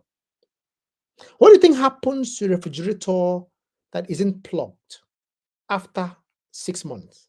Go check it out. No matter how amazing storage it is, what happens is very simple. The metals begin to rust because it's not in purpose. Trust me, friends, no matter where you look at it. If you're not in purpose, you can't build global credibility and take advantage of global opportunities as long as you're operating in function. I'll put it a different way. Follow me. So, in the winter in the UK, we're almost very close to winter now. When it gets really cold at night, some people who people who are very poor live on the streets. When it's really cold, they will look for a nearby car. Follow me. You open the car and they'll go in just to kind of prevent themselves from the cold. What do you think is happening? So for that period of time, that car is serving the function of accommodation. But what is the purpose of the car? It's for transportation. And the trouble is this: many people have become specialists in buying nice pillows and curtain in the car to enhance its accommodation. It's not still in purpose, no matter how you look at it. Okay. So are you a refrigerator that has become a storage, or a car has become accommodation? And this is very, very interesting. What do you think happens to a stationary car after 1 year? No matter how beautifully you've put the curtains in the car or nice, nice pillows, what happens? The tires deflate, right? The engines begin to rust because by design, it's not supposed to be stationary. And the question is this: people will ask me, "Wait, doc, but people talk about, and it's very strange because when you hear the word purpose, people keep going, well, purpose sounds very esoteric, like something in space, something you can't reach out to. Yeah, like people have to go to a servant of God. I mean, pardon me, please, servant of God, tell me my purpose. No, no, no, no, no. Don't make it too complicated. And I'll break it down for you today. Maybe you've never heard this way before. Okay, listen very carefully.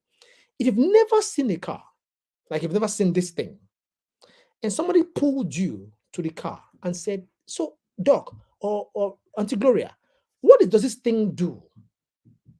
How might you know what a car's purpose is if you've never seen it before? It's very, very simple. Look at the features. So, what do I mean? Why is this thing, the tire, this thing holding it under it round? Because that thing's supposed to be stationary. For that thing to be round doesn't make sense by design. Are you getting me, guys? Hear me, hear me. It's round because this thing is supposed to be moving. If it's supposed to be stationary, a round tire holding the weight is wrong by design. Then you open the car, what do you see? You see a speedometer. Wait a minute. Whoa, that makes no sense. What does a speedometer have to do with something stationary?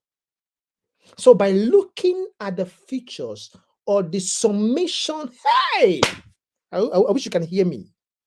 The summation of its features, you get a picture of what it's supposed to be doing. So if you're somebody who you're always smiling, even when you're angry, you better find out. Maybe you're supposed to be a customer service executive. Because there is a connection between your personality and your purpose. That's what makes design beautiful. Okay? So the first question is, who are you? What are you supposed to be doing? And most of you actually know what you're supposed to be doing, but you've never taken a clear understanding, a clear stand to say, wait a minute, let me just start. Okay, I'm not told you today, go and resign from your job. This is the beautiful thing. I'll paint the picture with I have got two remote controls here. So hear me. Okay, so this is two remote controls here. The one on this, my right hand, is left to you watching me. This one is what you're doing, but you only do it because you are paid. That means if they don't pay you, you won't do it. And this is the beautiful thing. Whatever it is you're supposed to be doing, which comes easy to you and you do with gladness and it gives you joy, you actually do it even if they don't pay you. It's just so much fun when you get paid doing it. That's the beauty. So imagine this remote control, yeah? Is that thing that you love to do. It's so cool when you do it. You feel so happy. You see, even if they're not paying you, okay? But this is the one you go to the office and your boss harasses your life out. You're angry all the time. When you're in traffic, you are swearing for everybody. This one. Okay, now look at what happens. So you spend all your time and resources on this one you don't really like, and it's progressing, yeah? It's progressing. And once in a while, you turn back to look at this one that you absolutely love, and you go, I wish I can, but this one is still going. Yeah, you follow me? This one is still going. Each time you turn back to look at this one, you go, I want to. Each time you see somebody doing this one you love, you go, I could do it better. It's only a wish and a want to. A wish and a want to. Hello. The trouble is, it gets to the point where it's so far apart that even though you know you don't like your job, just do it because you're paid. Now, that's where you make a mistake, friends. Hear me now. So for some reason, you think that you have to create the same amount of time doing this guy the one you love, to make it proficient. No, you don't. Because you forget something. It already comes naturally to you and you already love it. So if you are putting in 10 joules of energy doing this one you actually hate, you probably require only 1 joule of energy to give this one the same projection. The trouble is you never understand that. So you always give excuse. Just keep doing this, no matter how small. Because a time comes where they are at par in progression sense. And once they are at par, ask anybody, only one thing happens after that. The one you love takes over. So you see people who are doing a job, and at some point they say, I'm tired, and they go to what they love. And sometimes they don't even get paid as much, but you will never see them the same because the joy is another level. So building credibility comes from understanding your space, your design, and living in purpose, not in function. Enough to build a leverage on it. And then building all the credibility comes much easier as you grow and develop. Now, I'm not moving, I don't have so much time. I've got too many, I can talk about it for the next 5 days. So I'm just cutting it very carefully so you can hear me clearly. Now watch. So now you have credibility. Now what you're supposed to be doing. How do you now transition to global opportunities?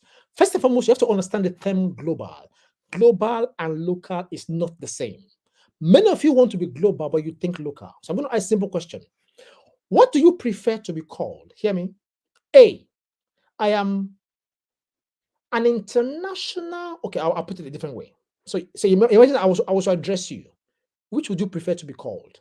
A, I'm a Nigerian, follow me. I'm a Nigerian student or I'm a Nigerian professional who is interested in international opportunities or global opportunities. That is A.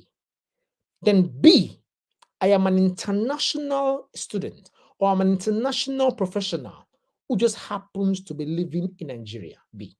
So A or B, what do you prefer to be called? By the way, they are both true. I want to make a point. So are you Nigerian professional interested in global opportunities? Or are you an international professional who just happens to be living in Nigeria? A or B? How would you choose? Quickly, guys. What do you prefer to be called? I know what I would like to be called, even though they're both correct. So I like to be called B because A is aspirational and B is inspirational. Did you get that? Come on now. A is aspirational. I am interested in. B already places you in the middle of the opportunity. I'm an international professional. And guess what? Both of them, the difference is just a mind game. It's a perception theory. B says, I'm Nigerian. That means your disposition and location is local. And then your aspiration is now global. But B is saying, I am already in the global space. I'm an international professional. I just happen to be living in Nigeria. Who do you think, whose perception do you think is closer to global opportunities? Is B. Because B already places you in an international framework. And that's why you act differently. Do you know that some 10 years ago, when I first opened LinkedIn, guys, I used to call myself a Nigerian expert, which was true, by the way. I woke up one morning, I was like, wait a minute. The issues in Nigeria are the same issues in Ghana, Cameroon, Togo, Uganda. I'm sure I'm also an African expert. If I'm able to resolve the same problems I resolve in Nigeria in other African countries, guess what I did? I changed my nomenclature on LinkedIn. I call myself African expert. Guess what happened? In the space of 1 week, I started getting requests and contacts from people in Togo, Cameroon, Uganda, just because of a nomenclature change. Okay? There's a reason why I don't want to go spiritual, but there's actually a reason why. If you read Genesis 1, okay, I mean, I'm not sure Gloria will permit me. When God separated the heavens from the heavens beneath, land from sea, go and check it. Each time there was a separation, he named it. So even your nomenclature is affecting your growth and your credibility. Who are you? because it affects your action. So imagine if I call myself an African expert, I better be an African expert. So what do you think it happens? It confers on me a pressure to know about other African countries. Because I can imagine somebody asking me about Rwanda, and I'm saying, but brother, I thought you were African expert. So your nomenclature creates a basis for your reach. Because when you understand your place and you expand your place, then you expand your space. Are you following me? So that's how you begin to get a reach to global opportunities. You have to think global. It affects how you respond or how you act. I'll give you a small example. So I was a guest on a top TV show in Nigeria a few years ago now. And each time it was actually the TVC show. Each time the panelist or the lady, so on this Your View program, asked me a question, simple question about Nigeria. For some reason, I didn't realize I was doing this. For some reason, I started by talking about an African statistics around the problem. Then I came lower and spoke about a Nigerian statistics before I answered the question. I kept doing it each time they asked me a question. At the point after the interview, the woman was like, "Oh, dog, each time I ask you a question about Nigeria, he started with Africa." I said, "I can't help myself because Nigeria is too small." Hey, I wish you can get what I'm telling you. There are 55 countries in Africa, 55 countries in Africa. Nigeria is too small in the scheme of things. Guys, let me show you how intentional you have to get about global opportunities. Can anybody listening to me call any African country? I'll show you something. Any country at all. Quickly. I don't have time. I have to wrap up. Because I can keep speaking for the next 2 hours. But I want to wrap it up. Can you call for me any African country? Kenya. Now watch these guys. Can you see my phone? I'm so intentional about what I do that I even name contacts on my phone beginning with the country. So what you see here is Kenya first and then the person's name. Watch this. I don't know if you can see clearly. So you see Kenya. I can go on. That's Kenya is the first thing you see before the actual name. Kenya is directors, CEOs, executives. There are the generals, governors of different people in Kenya. Top people. Just goes on and on and on and on. This is Kenya. Call any country in Africa. Call anyone. That's how intentional I am in my global thinking. It affects how I save numbers on my phone. Which other country? Guess what the funny thing? Everybody on this phone, they know what I do. So I don't market myself. I wake up in the morning and I receive WhatsApp messages. So they say, "Well, Doc, it's an opportunity in Rwanda. It's an opportunity in Nairobi. It's an opportunity in Lusaka." I respond as I want. That's positioning. To do this, it doesn't require two heads or two brains. It's a function of intentionality. Okay, most of you were born in Nigeria, primary school Lagos, secondary school Lagos, university Lagos, you've married in Lagos, your job in Lagos. What happened to you in the global era? Brother and sister, come on. You don't require anointing, lay of hands to think outside Lagos. You follow me, guys? So it begins with that. So I'll give an example. If I ask you now and said, okay, what is your LinkedIn say your CV, the number of pages of your CV? How many pages is your CV? Most of you professionals who have been working for the last maybe 3-4 years, your CV, number of pages for your CV should be about 3-4-5 page CV. But if I ask you now and said, how many pages is your LinkedIn profile? The truth is this, guys, I've been doing this for a long time. Most of you tell me your LinkedIn profile is 1 page, half a page, even though your CV is 5 pages. So let me get this right. So the CV that is gathering dust on your laptop, which nobody sees, is 5 pages. But the CV on the biggest professional network in the world is 1 page. And you say there's somebody pushing you in the village. No, you're the one pushing yourself. So even your understanding of placement is skewed. So besides building credibility, getting the best at what you do, understanding what global means and acting in alignment with that, it's a different ballgame entirely. Because that's how you begin to act and respond.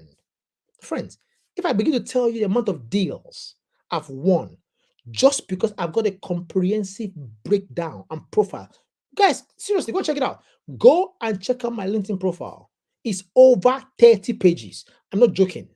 I didn't come here to play.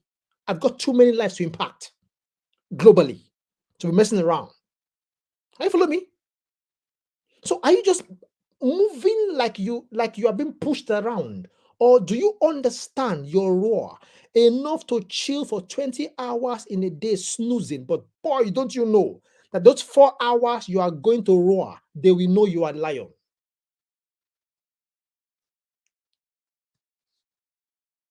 Are you following me, guys?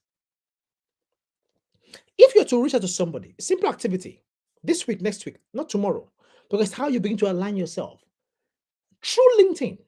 First and foremost, update your LinkedIn profile. Make it very comprehensive. There's even a space for getting people to recommend you on LinkedIn. You have many people who can recommend you. Build a good profile. Then do what? Then send a message to 4 or 5 people in 4 other African countries who are doing exactly what you are doing. Introduce yourself. Get them to become your friends. Know them. Let them know you. What do you think happens after 6 months they are being your friends and they get an opportunity along your area in that country? What would they call? They will call you. But they can't even call you because nobody even knows what you do. In my program, I call it the check-up effect. Most of you on a Sunday morning will take a nice picture. You're looking so lovely, yeah? And you say, check-up, that noise that camera makes when you take a picture, check-up, and you post that you go on Facebook. Lovely. Looking forward to service on Sunday morning. Chakam. And in the next 2 hours, 100 people will comment, hey, Auntie Gloria, that's shoe. Hi, brother, that's your hair tie. Hey, sister, hey, so looking sweet. So guess what has happened? Now, 100 people know you as a sister with fine shoe on Sunday morning. If I was the one, guess what I would do? Same picture, but I write this. Looking forward to service this Sunday morning and hoping to resume at work tomorrow where I'll be carrying out some accounting procedures. Chakam. So what has happened? Now, 100 people know that I love nice shoes on Sunday morning, but I'm also an accountant. So most of you have amazing social connections. Wake up in the morning, somebody add you on Facebook, you accept. Jeremiah, accept. Ezekiel, accept. Yetunde, you accept. Criminal, you accept. You are interested in a number of followers. So you are building social connections, but very limited or few career enhancers. How can you understand global opportunities? Except you're intentional. So begin a Chakam effect. Be intentional. Grow in your space. When you love something, and I thought it's very simple, take your phone out, guys. If you are working in accounting but you love fashion design, do a simple Google search. Just type in Google, free international courses in fashion. Try it now. What you will see is a long, endless list. Tell yourself, every month I will take a free international course in fashion I love, even though I'm an accountant. Watch what happens to your brain, your physicality, your roaring capacity after just 3 or 4 months. Doing a course in what you actually love. Getting exposed to ideas, new dimensions. It's like a baby lion learning how to roar, even though roaring comes naturally. The speed of understanding becomes extreme, but then you're building capacity because capacity brings credibility. Be intentional. I've got a million things to say, but I'll stop at this point. Thanks for the audience. Bless, guys.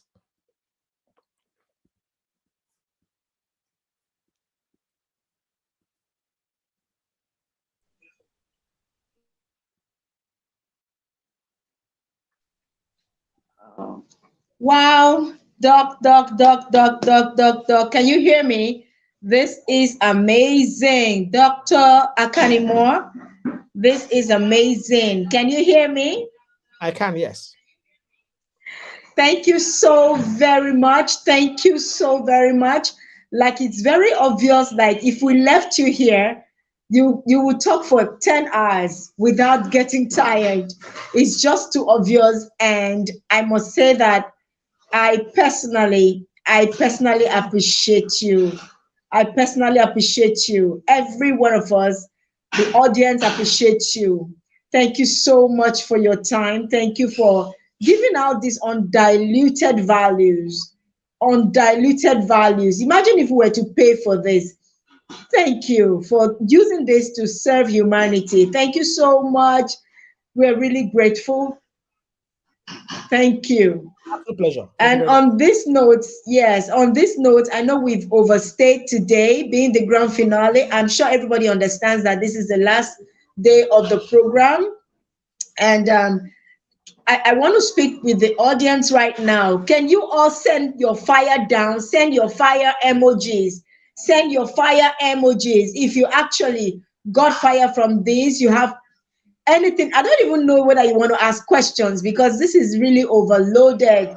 This is overloaded. In fact, I got more than I expected. Even me, the convener. Gosh, thank you so much, Dr. Akanimo. Thank you. And if you're here right now, you need to drop what you've learned. You know, how did it go down for you? I'm not saying those fire yet. I know some people are still here. Some people might have gotten, tired and they've left, but I know some people are still here. I mean, people like me who want to learn, learn, learn, learn. So drop in your fire, drop in your appreciation, drop in your thank you sign, drop in everything. And I must say that it's actually a very big opportunity to be able to do this with every one of you. Thank you for sticking by. And I would love to find those comments when I go into the comment section. I love to find your comments of appreciation, your comments of, you enjoyed this GRIC convention 2023. Our compere had to start going because she was joining from the office and it's getting late. So I'm actually taking over from her to drop the final words with every one of you. If you enjoyed GRIC Convention 2023, I want you to drop your fire, drop your comments, and even if you come back here to check it, I want to be happy to know that I went through all this stress. My team and I went through all this stress to make sure that we give you the best. It's not stress for us because it is my design to actually serve humanity. It's my design. I mean, I'm actually roaring in my design. And I can do this and do this for you. But I also need you to roar in your design by appreciating what we've done. Thank you so much, everybody. And I'm happy that GRIC Convention 2023 is a wrap, is a done deal, done and dusted with so much values, so much undiluted values dumped on us. Like it's practically dumped on us. All the speakers did amazingly well. From Mark Abraham Inajo was our keynote speaker, from him to Fee Stephen, fantastic, to Bosede Olushola Obasa, fantastic. Today we had myself, Gloria Robson, of course, because I came in as a speaker today, and then we had Mo Oladapo. We had Raymond Monade, we had John Amailo, and finally, we saved the best for the last. I'm sure you don't even want to go, all right? And finally, Dr. Akanimo Odong gave us the blast. Thank you so much. How many of you actually love what we've done in GRIC Convention? How many of you are looking forward to next year?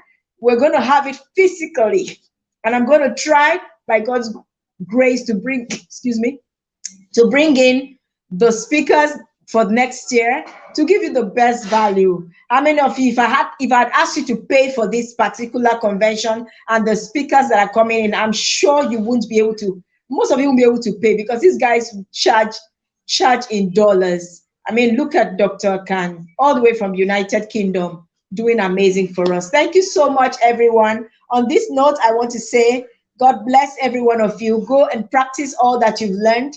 I am so honored to have been used by God to get you going on this. Don't forget, GRIC Polishing Castle is on right now. Advert is on for the next castle.